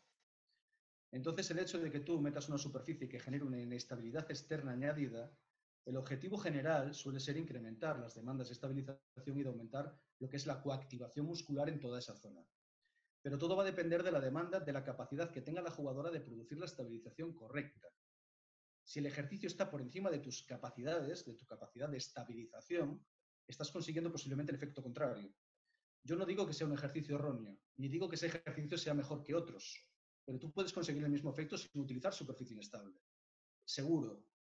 Pero el hecho es de que simplemente es una herramienta más utilizada en un momento concreto hacia un jugador determinado o una jugadora en este caso determinada. Pero no implica que sea mejor o peor que cualquier otro sistema de trabajo. Nosotros lo que hacemos cuando trabajamos el core es que proponemos diferentes posiciones corporales para retar a la zona central a demandas cada vez más complejas y cada vez más exigentes. El trabajo de rodillas, arrodillado, es una de esas posturas. Luego que optemos por incluir superficie inestable o no, va a criterio del entrenador lo que busque en ese momento y qué es lo que quiere potenciar. Yo solamente lo que quiero decir es que hay muchos vídeos, sobre todo de inestabilidad externa añadida, que muchas veces, si lo aplicamos con los jugadores inadecuados, consigamos el efecto contrario a lo que nosotros perseguimos. Todo es individualización del trabajo. Yo sí tengo una jugadora que por el hecho de que esté de rodillas en un bosu y haga una acción de lanzamiento moviendo el brazo, el transverso abdominal no se activa antes de mover el brazo, pues posiblemente tenga que hacer un trabajo previo muy grande antes de que mi jugadora se ponga de rodillas en un bosu, en esa situación de inestabilidad. No sé si me estoy explicando. El core lo trabajamos siempre de dentro a fuera. Si trabajamos con las cuerdas más alejadas del mástil, lo que estamos provocando es un problema, no solamente a nivel de estabilización, sino a nivel energético, porque no somos eficientes a nivel energético. Entonces estamos consumiendo más energía de la que precisamos para estabilizar el movimiento. Y eso es un problema en una situación de una competición por concentración, donde a lo mejor jugamos 6 partidos en una semana. No sé si me explico. Tenemos que ser eficaces y eficientes en lo que es el movimiento. Vale.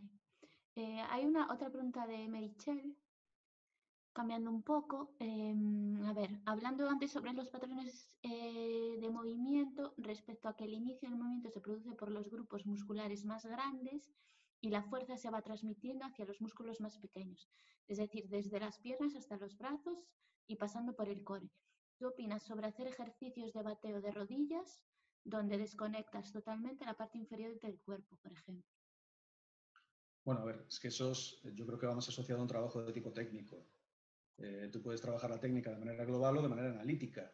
Yo entiendo que estás trabajando aspectos a nivel técnico con un enfoque analítico donde te centras en determinados aspectos para mejorar tu swing en la parte superior del cuerpo, en la acción de rotación.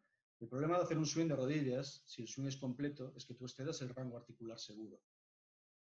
Es decir, si yo hago un swing y lo hago completo, posiblemente los 45 grados de rotación a nivel dorsal, ¿dónde lo estoy dejando? Pues muy atrás. Lo que estás provocando es un exceso de rotación a nivel lumbar. Es como si fuese todo articulado, todo en serie. Tú cuando haces un swing, tú precisas de 35-40 grados a nivel de rotación de cadera, precisas 40-45 grados a nivel de rotación lumbar, de dorsal, y entre 10 y 15 grados de rotación lumbar. Si tú anulas la capacidad de rotación de la cadera, lo estás dejando todo a la rotación a nivel de los segmentos superiores.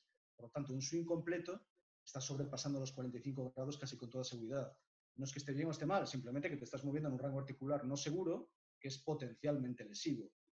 Entonces, no sé hasta qué punto insistir en ese tipo de patrón inadecuado puede ser seguro para tus jugadoras. Uno de los criterios era la seguridad en el ejercicio.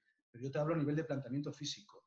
No sé si a nivel técnico te puede buscar a lo mejor algún entrenador algún punto en concreto para mejorar tu swing, pero a nivel de movilidad, de movimiento de la columna, pues puede traer problemas a medio plazo. Vale. Sí, dale. Sí. Sí. Luego otro punto es que progreséis siempre de acciones simples a acciones complejas. Es decir, si un movimiento de extensión, como puede ser esa fotografía que veis ahí con un balón medicinal, sin lanzamiento, con lanzamiento, da igual, donde hay una perfecta disociación lumbopélvica en el plano sagital, vosotros primero trabajáis en el plano sagital ese movimiento de extensión. Luego podéis trabajar otros planos diferentes, un plano de rotación, un balón medicinal tocando la pared, por ejemplo, y luego combinar los diferentes planos. Es decir, partís de situaciones más simples a situaciones más complejas, uniplanares a multiplanares, como puede ser ese ejercicio multidireccional en donde se combina la extensión y la rotación a nivel torácico.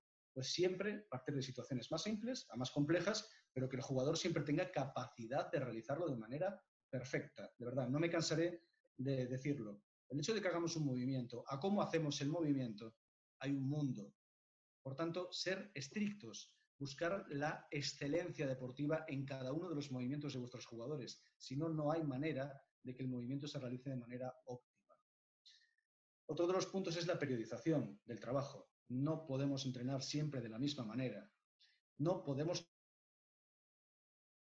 entrenar el core siempre de la misma manera. Tenemos que incrementar el volumen, tenemos que incrementar la intensidad en cada uno de esos patrones que estamos hablando, cada uno por separado. Primero incrementar la resistencia muscular localizada en cada uno de esos planos de movimiento, en esos patrones, y luego entrar siempre progresando hacia acciones de potencia. Una dosis podría ser movernos entre 3 y 5 series de cada uno de los 4 patrones o 4 bloques hasta 20 repeticiones. O mantener el movimiento o controlar el movimiento en isometrías entre 20 segundos y 1 minuto. La densidad es el tiempo de la relación entre el trabajo y el descanso. Si yo tengo una densidad 1-1 y estoy trabajando 1 minuto, necesito 1 minuto de descanso. Ojo, estoy hablando de rendimiento deportivo. Si nos fuésemos a trabajo de core en otros aspectos enfocados hacia lo que es la salud, hacia lo que es la rehabilitación de lesiones o hacia lo que es un poco un trabajo más preventivo, todo esto cambia radicalmente. O sea, yo no es lo mismo que haga un trabajo de core con una persona, con una jugadora o con un jugador que sea hipertenso, a con uno que sea normotenso. Yo no puedo mantener esas isometrías, tengo que controlar un poco la posición de la cabeza en relación al ventrículo izquierdo por la disminución de la sangre a nivel de las arterias coronarias. Es decir, todo cambia en función de hacia quién va dirigido. Pero estamos hablando de rendimiento. Y a partir de esta dosis básica podemos progresar a incluir ejercicios con resistencia externa, es decir, cargas adicionales sobre el peso corporal, o progresar hacia entrenamientos de potencia, donde nos marcaríamos pues 3-4 series de 3-5 repeticiones, pero con tiempos de descanso mucho más altos. entre 2 y 3 minutos. Porque cuando estamos enfocados a trabajo de aplicación de fuerza, lo que conocemos como potencia, cada repetición cuenta y cada repetición tiene que ser perfecta y a la máxima intensidad. Otro aspecto, si contempláis desequilibrios musculares y les Perdona, Juan, prestéis ¿puedes atención. poner un ejemplo Sí, de ejercicios que pondrías en un entrenamiento de potencia? ahora voy.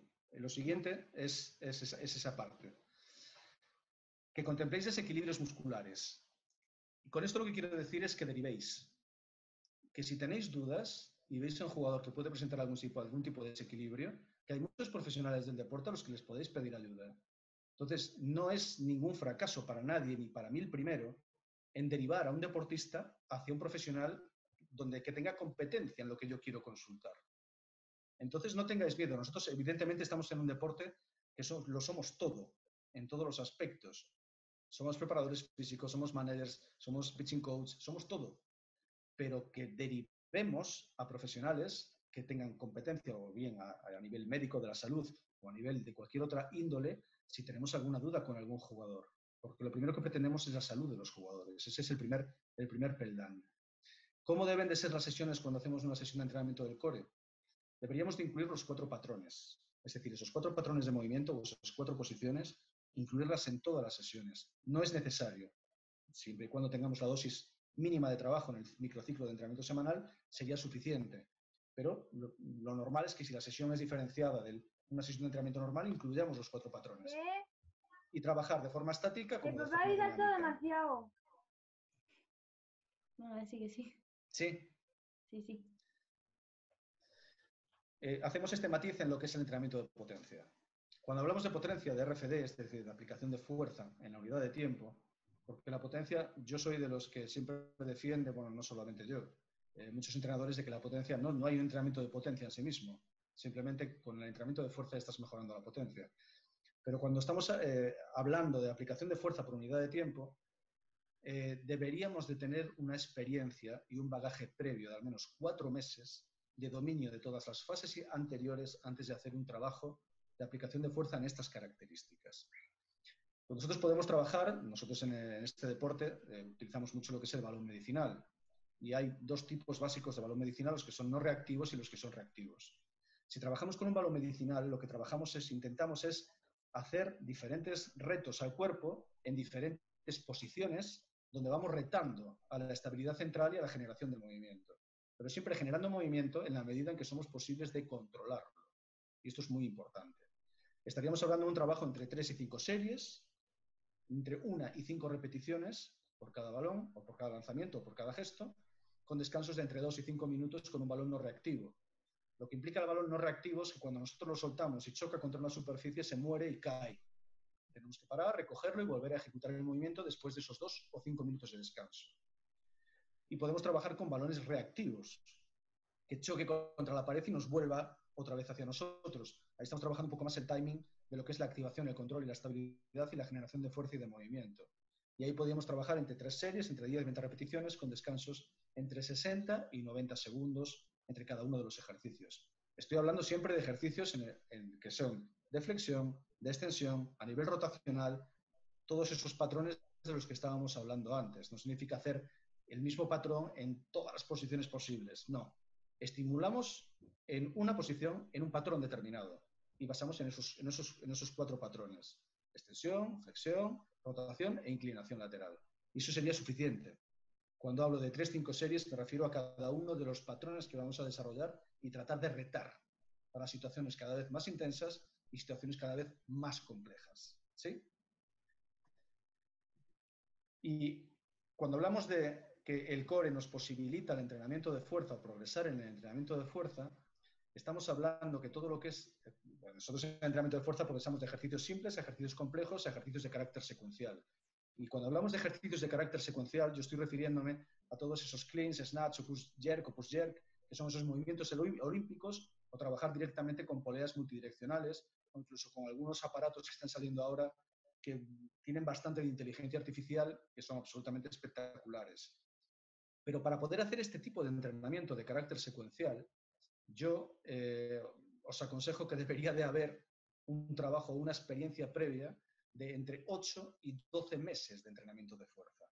porque necesitamos una experiencia y un bagaje previo. Lo que no podemos hacer es empezar a hacer trabajo de carácter secuencial jugadores que no tienen la experiencia suficiente en el entrenamiento de fuerza como para poder atender a las demandas de esa transferencia de fuerzas desde la parte inferior hasta la parte superior del cuerpo, donde el core tiene tanta relevancia. Pero claro, estamos hablando, ya esto para acabar, y luego ya si queréis hacemos las preguntas que consideréis, es que si estamos hablando de ejercicios secuenciales, ¿dónde queda el entrenamiento con pelotas pesadas o con pelotas ligeras?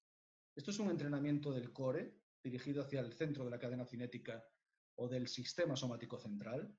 No, absolutamente no. Estamos hablando de un entrenamiento de fuerza, un entrenamiento de fuerza especial, o un entrenamiento de aplicación de fuerza sobre cargas por encima o por debajo de la de competición. Pero estamos hablando de una fuerza útil. Nunca un entrenamiento dirigido a la parte central del cuerpo, al sistema del core.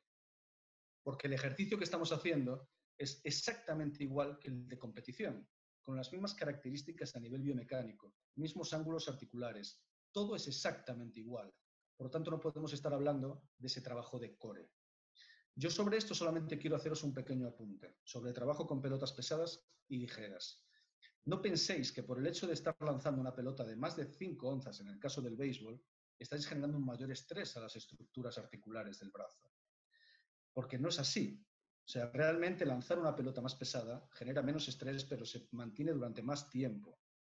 Lanzar una pelota de 5 onzas supone más estrés, y lanzar una pelota de 4 supone mucho más estrés que lanzar una pelota de 5 onzas. Lo que quiero que entendáis, lo que tenéis a la derecha son un poco todos los estudios que hay sobre este tipo de trabajo y este tipo de trabajo de fuerza especial. Yo el primer estudio que hice, cuando entré en la facultad, en el laboratorio de biomecánica, yo el primer estudio que hice fue esto, fue sobre este tipo de trabajo. Y lo que veíamos era qué impacto tenía entre muchos indicadores a nivel de rendimiento.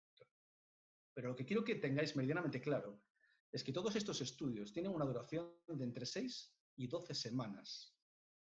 Solamente 12 semanas.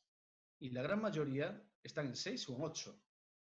Por lo tanto, el foco de estos estudios simplemente es saber o no la velocidad de lanzamiento y la salud del deportista. ¿Dónde queda la salud del deportista? Podemos incrementar o no la velocidad de lanzamiento, pero ¿a costa de qué?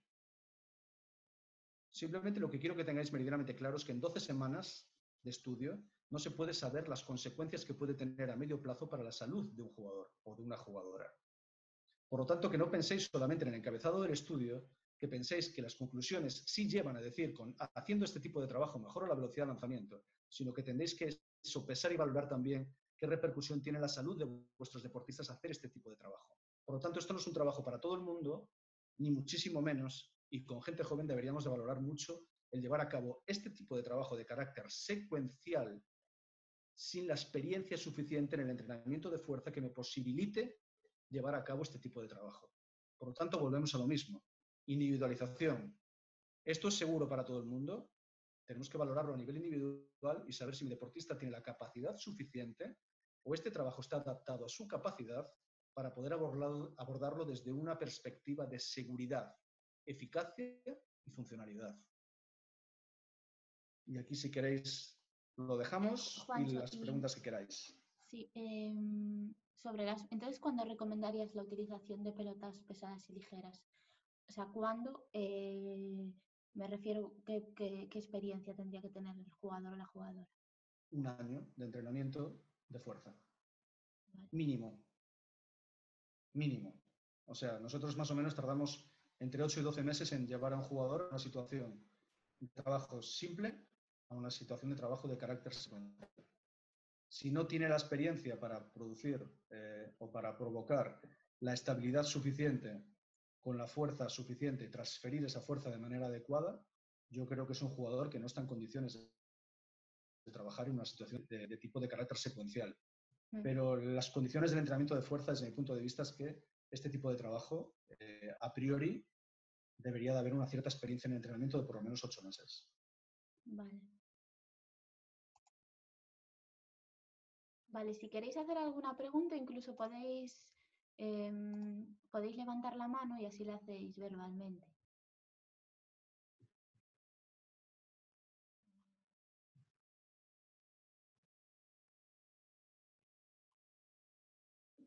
o si queréis la escribís en el chat.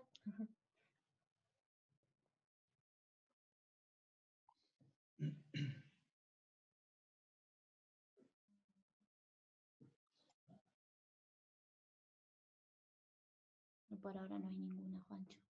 Muy denso, ¿no? Muchos... No. Yo supongo que depende de la persona, ¿no? Para mí no, para mí está guay. Bueno, no sé, es un poco...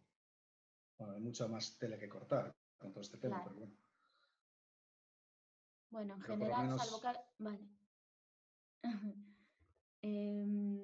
Mira, aquí hay uno. ¿A qué edad recomendarías empezar con ejercicios de fuerza?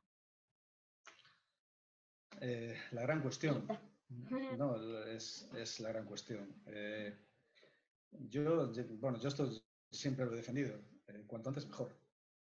O sea, realmente hay mucho tabú en el entrenamiento de fuerza asociado a edades tempranas, pero no es cuestión de cuándo trabajar la fuerza. Lo que pasa es que muchas de las cosas asociadas a la fuerza es que pensamos que los niños o nuestros niños se van a convertir en culturistas. El trabajo de fuerza es el medio. Lo que pasa es que la fuerza trabajada para el rendimiento deportivo difiere mucho de lo que es la fuerza trabajada en el fitness, con carácter estético, o lo que son levantadores de peso olímpico, de pesas.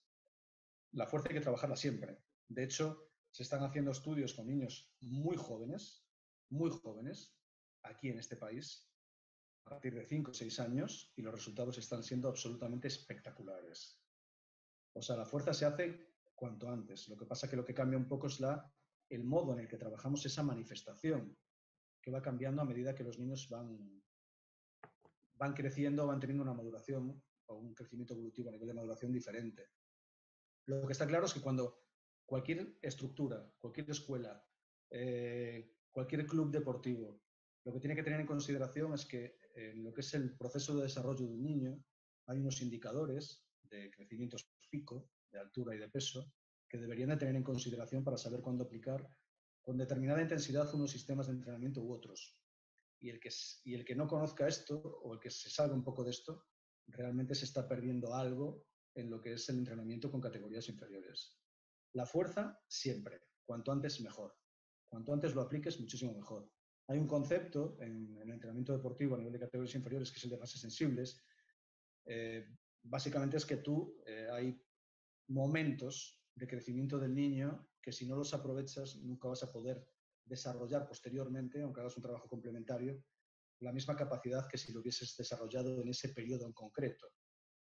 Entonces, cada edad no tiene nada que ver con la edad cronológica, esto es más a nivel biológico, a nivel de maduración, pero cada momento de maduración tiene su trabajo óptimo de aplicación. Y perder ese momento es perder una oportunidad de desarrollo y de crear deportistas de alto rendimiento y de élite. Vale, mira, hay varias preguntas. Unas, ¿qué beneficios tiene trabajar fuerza?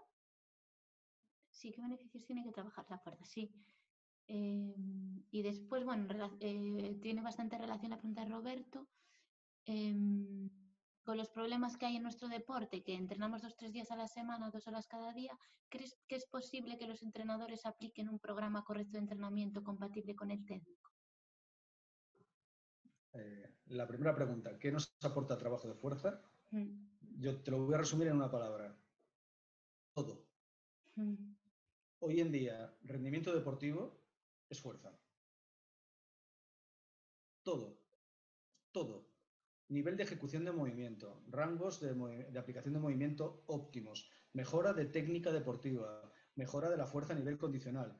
Hay 40.000 perspectivas en donde yo te puedo asegurar que la fuerza es la única capacidad básica que debería desarrollar un deportista, porque provoca mejoras en todos los demás aspectos a nivel de rendimiento sin trabajar ninguno de los otros aspectos. Vale. ¿Y la de Roberto? La de Roberto, yo desde mi punto de vista es absolutamente compatible. Y no te lo digo desde el punto de vista ideal. Yo creo que el entrenamiento deportivo está basado un poco en la realidad de cada club y las posibilidades o la disponibilidad de tiempo que tiene para trabajar con sus deportistas. Cada disponibilidad es distinta, cada realidad es diferente y hay que adaptar el entrenamiento a las posibilidades reales de cada club. Pero dentro de cada posibilidad, nosotros tenemos una dosis de entrenamiento. Lo que hay es que ordenar un poquito todo lo que hacemos. Muchas veces desordenamos todo lo que hacemos y unos aspectos van pisando a otros y no provocamos las mejoras que deberíamos de provocar. Nosotros podemos obtener beneficios entrenando un día a la semana, entrenando 2 días o entrenando 3 días. Siempre vamos a lograr un beneficio. El problema es cuánto recorrido de mejora tiene entrenando solamente un día. O sea, nosotros necesitamos una dosis óptima de entrenamiento para producir adaptaciones que mejoren el rendimiento deportivo. Y muchas veces nosotros podemos producir una mejora con un estímulo mínimo. Lo que ocurre es que ese estímulo, en un momento determinado, va a quedar por debajo de un umbral óptimo de entrenabilidad donde seguir produciendo mejoras. Entonces entramos en esa situación de meseta donde mis jugadores no van a progresar. Y la progresión es uno de los principios básicos del entrenamiento, en todos los aspectos. Yo no puedo entrenar siempre de la misma manera. Yo necesito cambiar mi forma de entrenar, pero siempre que lo anterior me haya provocado o haya tenido el tiempo suficiente de provocar las adaptaciones que yo buscaba. Una de las condiciones del trabajo es la variabilidad del trabajo. Nosotros le llamamos periodización. Pero el hecho de que periodicemos no significa que tenga que ser periodizado. Puede ser un trabajo variado, no periodizado, que me lleve a esas mejoras también. Pero siempre tengo que hacer cambios y crecer sobre la dosis que mis jugadores tienen asimilado para seguir creciendo. Siempre voy a demandar más. Pero eso va en función de lo que quiera el jugador y lo que quiera el club. Pero yo creo que tenemos un espejo muy bueno en otros deportes, que son minoritarios también en este país, y yo conozco situaciones particulares de otros deportes que los jugadores entrenan 4 y 5 días a la semana, hacen 300 kilómetros cada día, pagado de su bolsillo, y hacen entrenamientos individuales, entrenamientos mixtos y entrenamientos colectivos. Es decir, el hecho de que ustedes no tengan la probabilidad o la posibilidad de hacer un entrenamiento grupal no implica que deriven esa responsabilidad en un jugador para que haga otro tipo de entrenamiento a nivel individual. O sea, es perfectamente compatible. Yo creo que todo está en lo que quiera el jugador. Si el jugador quiere, el jugador puede. Lo que hay es que buscar ese equilibrio en donde el entrenamiento individual no vaya en contra de lo que se plantea a nivel del colectivo, a nivel grupal, en las sesiones de entrenamiento grupales. Que muchas veces chocamos, no sabemos ordenar esos contenidos. Y con un contenido perfectamente estructurado, yo creo que es perfectamente. El hecho de derivar la responsabilidad en las particularidades de un deporte, yo creo que va más la responsabilidad en lo que quiera pretender o donde quiera llegar el jugador. Vale. Pregunta Merichel si es necesario completar los ejercicios de core con ejercicios de extensión de raquis lumbar, por ejemplo. Es un poco lo mismo, ¿no? Es diferente. O sea, una cosa es que trabajamos el core, donde tú puedes proponer diferentes situaciones, donde lo vas retando constantemente, y otra cosa es que tú busques un trabajo de movilidad a nivel dorsal, del raquis dorsal. Es distinto. O sea, lo que pasa es que muchas veces antes de trabajar el core hacemos un trabajo de movilidad. Tú ten en cuenta que todo va unido, todo va en cadena. Si tú tienes una curvatura del raquis dorsal un poquito más acentuada de lo normal, no es un capricho, no es porque haya que modificar eso. Es que la posición de tu escápula va en relación a la curvatura de tu espalda. Y si tu escápula está mal posicionada, posiblemente los movimientos de tu brazo se realicen de manera inadecuada o no llegues a la realización de un movimiento óptimo. Por lo tanto, cuando nosotros planteamos un calentamiento antes de hacer un trabajo de core o hacemos un calentamiento con un lanzador, trabajamos a nivel respiratorio, trabajamos a nivel de movilidad de su cadera, porque si alteramos la movilidad de su cadera, posiblemente alteremos las curvaturas a nivel de la columna dorsal. Trabajamos la posición de la columna para que afecte a la posición de la escápula. Trabajamos la estabilidad de la escápula y la movilidad para que sea óptimo sobre la GH, sobre la glenohumeral del brazo. Y luego trabajamos la movilidad de la articulación del brazo. Eso para trabajar con un lanzador, porque su movilidad del brazo depende de la movilidad de la cadera. Pero lo trabajamos todo en conjunto. No es que tú tengas que extender la columna por el hecho de extender la columna. Tenemos que trabajar para tener la movilidad óptima y la estabilidad adecuada. Y eso en todas las articulaciones del cuerpo. Vale. Pregunta Chemi, ¿a qué edad sería aconsejable comenzar ejercicios de gomas? Es que las gomas es un trabajo de fuerza.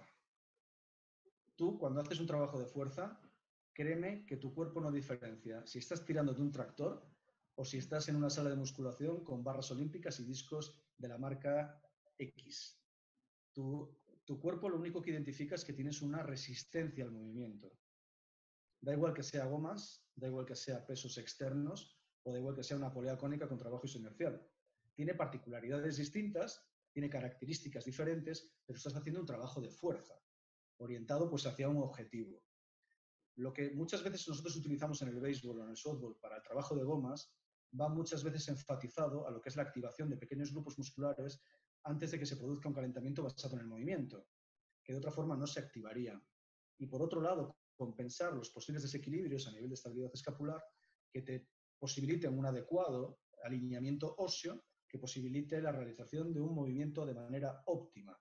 Es un poco de compensación y de activación. Tú lo puedes hacer como trabajo de activación previo a una acción de lanzamiento o lo puedes hacer como trabajo compensatorio y equilibrador o preventivo en donde lo englobes dentro de un trabajo de fuerza. O sea, el tema no es que utilices gomas a una edad o a otra. El tema es que tú comiences tu trabajo de fuerza lo antes posible, que es lo que decíamos un poco antes. Que lo hagas con gomas elásticas, que lo hagas con botellas de agua, que lo hagas con cualquier elemento, me da igual. Lo que evidentemente tiene una particularidad. La goma aumenta su intensidad a medida que tú la vas estirando. Por lo tanto, la aplicación de fuerza va al final del movimiento y no al comienzo. Y muchas veces eso también influye en métodos avanzados de entrenamiento de potencia, de que entrenemos con una goma asociada a un movimiento general o con una cadena o, como veis, cosas muy diversas en diferentes sistemas de entrenamiento de la potencia. Pero el tema es cuándo entreno la fuerza. Lo antes posible. Lo antes posible. Luego puedo utilizar muchas estrategias para el entrenamiento de fuerza y las gomas es una más. ¿Puedes hacer un entrenamiento de fuerza sin utilizar gomas? Absolutamente, perfectamente. Es una opción personal. Lo que pasa es que es muy cómodo llevar unas gomas al campo, atarlo en una verja y hacer un trabajo de activación muscular con un trabajo basado en gomas. Es súper cómodo y desde mi punto de vista abordas una serie de ángulos muy interesantes en el entrenamiento deportivo. Pero nada más. Vale. Dice Jorge Franco que esta situación de confinamiento nos está ayudando a abrir un poco los ojos y no pensar que el béisbol y el softball se entrena solo en el terreno de juego y que estamos desarrollando entrenamientos para hacer en casa que nos va a permitir mejorar mucho a los deportistas. Absolutamente. Cuando hablamos del rendimiento, de incrementar el rendimiento de un jugador, el rendimiento de un jugador no lo realiza un manager, no lo realiza un pitching coach, no lo realiza un preparador físico, no lo realiza un psicólogo, no lo realiza un dietista o un nutricionista. Cuando hablamos de rendimiento deportivo hablamos de un trabajo interdisciplinar, en donde muchas disciplinas en el ámbito del rendimiento trabajan de manera conjunta para incrementar el rendimiento deportivo. Y todo influye. O sea, tú como manager, tú no puedes llevar a una situación de máximo rendimiento deportivo a un jugador de manera aislada. Tú necesitas a muchas otras personas y todas suman. Y cuantas más personas seas capaz de que te rodeen y que te aporten aspectos que aborden diferentes perspectivas para el incremento del rendimiento, eso va a repercutir en el rendimiento de tus jugadores. Entonces, rodéate de gente que te pueda aportar diferentes estrategias de intervención a nivel interdisciplinar. Desde gente que te haga una dieta, psicólogos que aumenten la motivación y todo el aspecto mental del juego, de pitching coach que te analice un poco la mecánica, managers. Todo el mundo aporta y el único beneficiario es el jugador que recibe todas esas aportaciones. Pero ojo, tiene que ser de manera coordinada, no todos, cada uno por separado, que sería un trabajo multidisciplinar. Yo lo que digo es interdisciplinar, todo coordinado para que impacte en el rendimiento del jugador. Vale. Tienes otra pregunta de Mary que dice, en cuanto a los desequilibrios musculares que pueden ocasionar nuestro deporte por hacer siempre rotaciones hacia el mismo lado, entonces a la hora de compensar debemos de hacer ejercicios parecidos a los que hacemos a nuestro lado dominante pero hacia el otro lado o ejercicios de estabilización o los dos. Es una mezcla un poco de todo. O sea, tú lo que deberías de tener en consideración son todos los movimientos que hacéis hacia un lado para tratar de compensar lo que es el patrón de movimiento. Cuando vosotros hacéis un trabajo en off-season, lejos de la temporada, todo lo que hacemos va compensado. Pero en el momento que empezáis a acercaros hacia la temporada, donde ya el trabajo específico va ganando un poquito de dominancia, evidentemente tenéis que contabilizar o computar todos los movimientos que hacéis hacia vuestro lado dominante para tratar de luego reequilibrar el sistema haciendo un trabajo en el lado no dominante. Y eso debería de estar perfectamente equilibrado, si no entramos en lo que hablábamos antes de los desequilibrios musculares. Por lo tanto, te pongo un ejemplo. Si yo durante una semana hago 150 lanzamientos con balón medicinal de manera unilateral con mi brazo derecho, debería de realizar 150 lanzamientos de manera unilateral con mi brazo izquierdo. Si yo me subo a un montículo y realizo 85 lanzamientos en un juego, todo eso lo tengo que compensar durante la semana de descanso para reequilibrar de nuevo el sistema, sin descuidar toda la musculatura del core, que tengo que seguir potenciándola para no debilitarla. Es decir, no hay algo más importante que lo demás, pero sí tengo que tener cuidado a esos desequilibrios musculares. Vale, pues mira, respecto a eso de qué es más importante, preguntaban aquí abajo, si tuvieras que poner la importancia en porcentaje del core con el resto de grupos musculares, ¿cuánto sería? Todo es importante. No es algo más importante o menos importante que otra cosa. El core es fundamental desde el punto de vista que nosotros cuando trabajamos con un deportista, trabajamos de dentro a fuera, y el core es la base, quizás, del entrenamiento. Pero darle un número de importancia, todo es importante. El trabajo simple es importante porque nos da la base o nos capacita para progresar hacia el siguiente ejercicio. Pero sin el trabajo de core, de estabilización raquídea, yo no voy a poder progresar en el entrenamiento de fuerza. Por lo tanto, es algo que se retroalimenta constantemente. Hay un feedback sobre lo que yo crezco a nivel de entrenamiento interno, a nivel de core, es lo que me posibilita poder realizar esos ejercicios de carácter simple, complejo de carácter secuencial. Es la misma línea de trabajo. Yo no puedo tener una técnica correcta o una transferencia de fuerzas de manera adecuada sin un trabajo a nivel de core. Es bastante difícil. Aparte, recordad lo que decía antes, hay bastantes evidencias que pensamos donde una salida de esa zona neutra, de la zona corporal, de la zona lumbar, provoca un cortocircuito a nivel de ejecución técnica. Entonces, si yo no puedo estabilizar mi parte lumbar en la acción técnica o en un movimiento de acción técnica, una habilidad deportiva específica, ¿qué sentido tiene que yo trabaje una técnica si cuando la ejecute a la máxima capacidad de un deportista se va a producir un cortocircuito en donde el sistema va a priorizar la seguridad sobre la ejecución? No sé si me estoy explicando. Es decir, tú eres perfectamente estable en una situación de entrenamiento, pero cuando llegas a competir a un nivel alto, posiblemente se produzca ese cortocircuito porque estás sobredemandando a una zona a algo para lo que no estás capacitado. Y entonces nunca vas a rendir al nivel que podrías rendir. Siempre se trata de progresar en intensidad, en dificultad, retando a esta zona corporal para poder producir fuerza con los segmentos superiores. Y va todo unido, todo es lo mismo. Vale. Bueno, pues relacionado con eso, pregunta Borja que el entrenamiento entonces del core te da más estabilidad a la hora de batear y correr las bases. Absolutamente. Absolutamente. El core va unido a un aspecto teórico que se denomina robustez. Si tú no cumples con ese criterio de robustez, la robustez sí tiene relación directa con el rendimiento deportivo. Un mal acondicionamiento del core, casi con toda seguridad, va a provocar una mala ejecución técnica y una ejecución inadecuada en los parámetros en los que nos estamos moviendo. Es decir, tú tienes que movilizar un gran número de articulaciones para batear y meter ese bate en zona de contacto en el tiempo que tienes para estar ahí. Si tú excedes ese tiempo, ¿de qué te vale tener una técnica fantástica? De nada. Tienes que retar al cuerpo a estabilizar y generar movimiento en ese tiempo del que tú dispones. Y ahí estamos hablando de aplicación de fuerza por unidad de tiempo. Y eso es básicamente lo que tenemos que trabajar. Ser capaces de producir más fuerza cada vez en menos tiempo. Porque las cargas con las que trabajamos son un bate y una pelota. Y eso no lo vamos a poder modificar. Por lo tanto, tenemos que entrenar con otro tipo de cargas en donde seamos capaces de impactar para movernos más rápido. Y eso no es más que aplicar más fuerza en menos tiempo. Si yo soy capaz de hacer eso, yo voy a estar en zona de contacto en 2 décimas en lugar de 3. Entonces puedo llegar a primera en vez de irme al dogao a sentarme porque no estoy en tipo de contacto. No sé si me estoy explicando, pero son esos detalles los que condicionan o los que determinan el éxito en el rendimiento deportivo. Vale, sobre la pregunta que tenía antes Mary, de lo de compensar, pues pregunta cómo compensas entonces el trabajo unilateral. Realizándolo con la parte no dominante del cuerpo. O sea, ¿tendrías que hacer los lanzamientos con el otro lado o con otro tipo de trabajo? Tienes que hacer otro tipo de trabajo Claro. similar, donde la intervención muscular sea similar a la que realizas con carácter unilateral. Es decir, ahí tienes que buscar ejercicios. Si trabajas con el balón medial, Pues yendo en ese sentido de la rotación, yendo al sentido contrario, en el que has estado rotando durante X número de repeticiones durante toda la semana o durante tu competición. Al fin y al cabo se trata de compensar. Luego, evidentemente, puedes hacer un trabajo manual para saber exactamente cómo se encuentran esas cadenas cruzadas a nivel de fuerza. Pues puedes valorar un poquito qué nivel de fuerza hay en una cadena cruzada o en otra. Hay muchas formas de diagnosticar donde puede haber cierto aspecto de debilidad.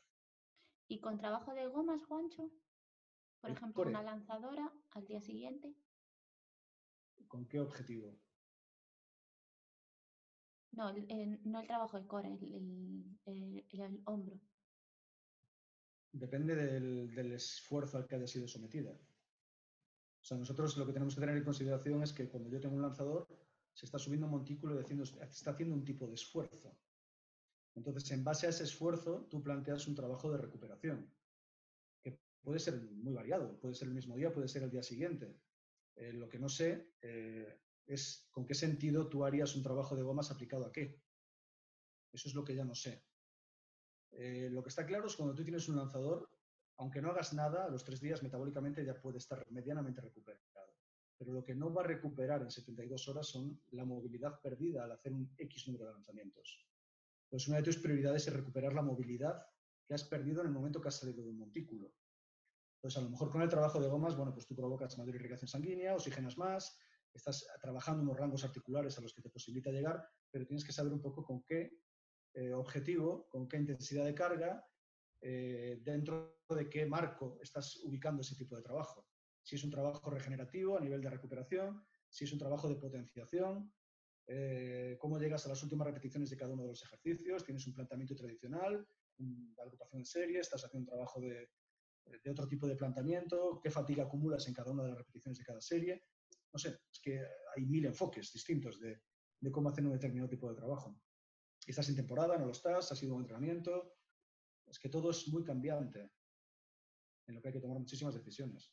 Vale, te pregunta Borja también, pues, qué ejercicios con gomas serían los mejores, pero no pone más. No sé, Borja, si quieres concretar un poquito.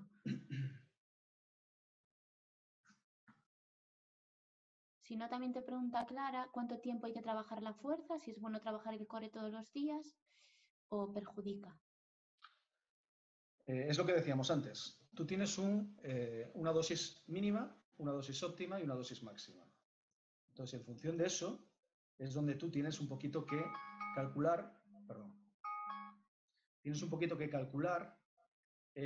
cuál es tu dosis óptima de trabajo.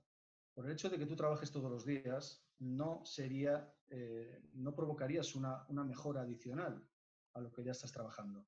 Lo normal es que cuando estamos hablando de entrenamiento del core, estamos hablando de una dosis óptima de 2 días a la semana.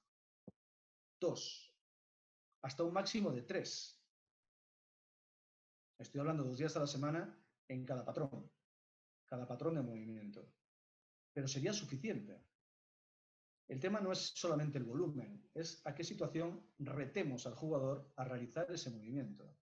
Por lo tanto, lo que nosotros tenemos que hacer con una dosis óptima o máxima es ir a situaciones cada vez más complejas y que se asemejen más al movimiento deportivo. Pero con 2 días a la semana, un máximo de 3, tú estás en dosis óptima y dosis máxima de entrenamiento. Por mucho más que entrenes, no vas a lograr ninguna mejora adicional. Juancho, pero de cada patrón, y si un día trabajas los 4... Entonces aumentas la frecuencia de entrenamiento. Lo que pasa es que estamos hablando de dosis óptima de entrenamiento. Es decir, si yo tengo que trabajar los 4 patrones y los incluyo todos en la misma sesión, en 2 días he cumplido la dosis óptima. Vale. O sea, vale, te entendí. Sí. Si yo solamente trabajo 2 patrones por día, pues evidentemente voy a necesitar trabajar 4 días el core, porque lo que estoy haciendo es que las características del patrón que yo estimule va asociado a la posición y la posición va asociada a las características biomecánicas de cada ejercicio. Pero estoy en la misma dosis óptima, 2 veces a la semana por patrón de movimiento, por postura o por grupos musculares diana. Vale. Y bueno, yo creo que última pregunta de Borja, que la que tenía antes, que concreta ejercicios de goma para los catchers, para una competición. El mejor. Los mejores ejercicios de goma para los catchers de cara a una competición. es que no hay mejores ejercicios. Tú cuando haces un trabajo de goma, generalmente ese trabajo de goma, si lo estoy entendiendo por la línea a la que vas, estás haciendo un trabajo dirigido a la escápula y al hombro, ¿vale? Cuando tú realizas un movimiento, el movimiento parte de la alineación óptima de la escápula en relación a la espalda y de la escápula en relación al brazo. Esa alineación óptima te posibilita quizás mejor, el movimiento óptimo de ese complejo articular. No necesariamente esa alineación te va a llevar a un movimiento óptimo, pero sí te garantiza bastante. El hecho de que tú trabajes con una goma, con tus catchers, posiblemente lo que tratas es de activar un poco todo ese complejo. No sé si lo haces como calentamiento, para activación o como sistema de entrenamiento. Pero en todo caso siempre va dirigido, en muchos casos, si lo haces en función del entrenamiento, al desequilibrio que presenta cada uno de los jugadores. O sea, no es lo mismo hacer gomas para un jugador que su escápula está absolutamente pegada a la columna vertebral. Por ejemplo, la escápula tiene que estar situada entre la segunda y la séptima vértebra torácica y a 10 centímetros de la columna vertebral. No es lo mismo que yo haga gomas para un jugador que tiene esa posición a un jugador que tiene su escápula rotada axilarmente, en báscula axilar, en donde tiene una debilidad manifiesta en la musculatura interescapular a nivel de fibras inferiores y medias de trapecio y a nivel de romboides. Porque lo que trato es de reequilibrar un poco ese desequilibrio, que sea lo más probable que él se encuentre con sus lanzadores. Pero un trabajo puede ir más enfocado hacia uno y un trabajo puede ir más enfocado hacia otro. Depende del objetivo que él persiga. Todo es individual. No hay fórmulas mágicas para todo el mundo. Es trabajo, estudio y análisis. Y aplicar el mejor trabajo en el momento más adecuado. No. Es bastante complejo responder con generalidades a aspectos particulares del entrenamiento. Claro. Vale. Nos preguntan si puedes compartir la presentación para enviársela. Sí, te la mando a ti, si quieres. Vale, y yo os la ya... envío al correo que pusisteis al inscribiros. Perfecto. Vale, y bueno, y dice Roberto que también se cuelgan las webinars, pero bueno, así la presentación que tiene toda la información que fuiste dando, porque es bastante, pues así lo tienen en concreto, genial. Vale, pues genial. Os la mando a todos, ¿vale? Os la mando a todos al correo que me pusisteis y nada más, yo creo que ya Perfecto. son las 8 y toca salir a los que estamos en fase 1. Vale, pues muchas gracias, Juancho, por todo el trabajo de preparar todo. Y bueno, pues que es un lujazo siempre escucharte, yo siempre aprendo, la verdad. Y bueno, recordaros a todos que mañana hay una de defensa con Gilder Rodríguez y sobre, bueno, defensa de infield outfield y corrido de bases, que es la nueva era, que va a explicar cómo se ve ahora. Y bueno, muchas gracias a todos y nos vamos yendo y hasta la próxima. Gracias a vosotros. Gracias, Juancho. Nada, a vosotros. Gracias, Juancho. Hasta luego. Chao.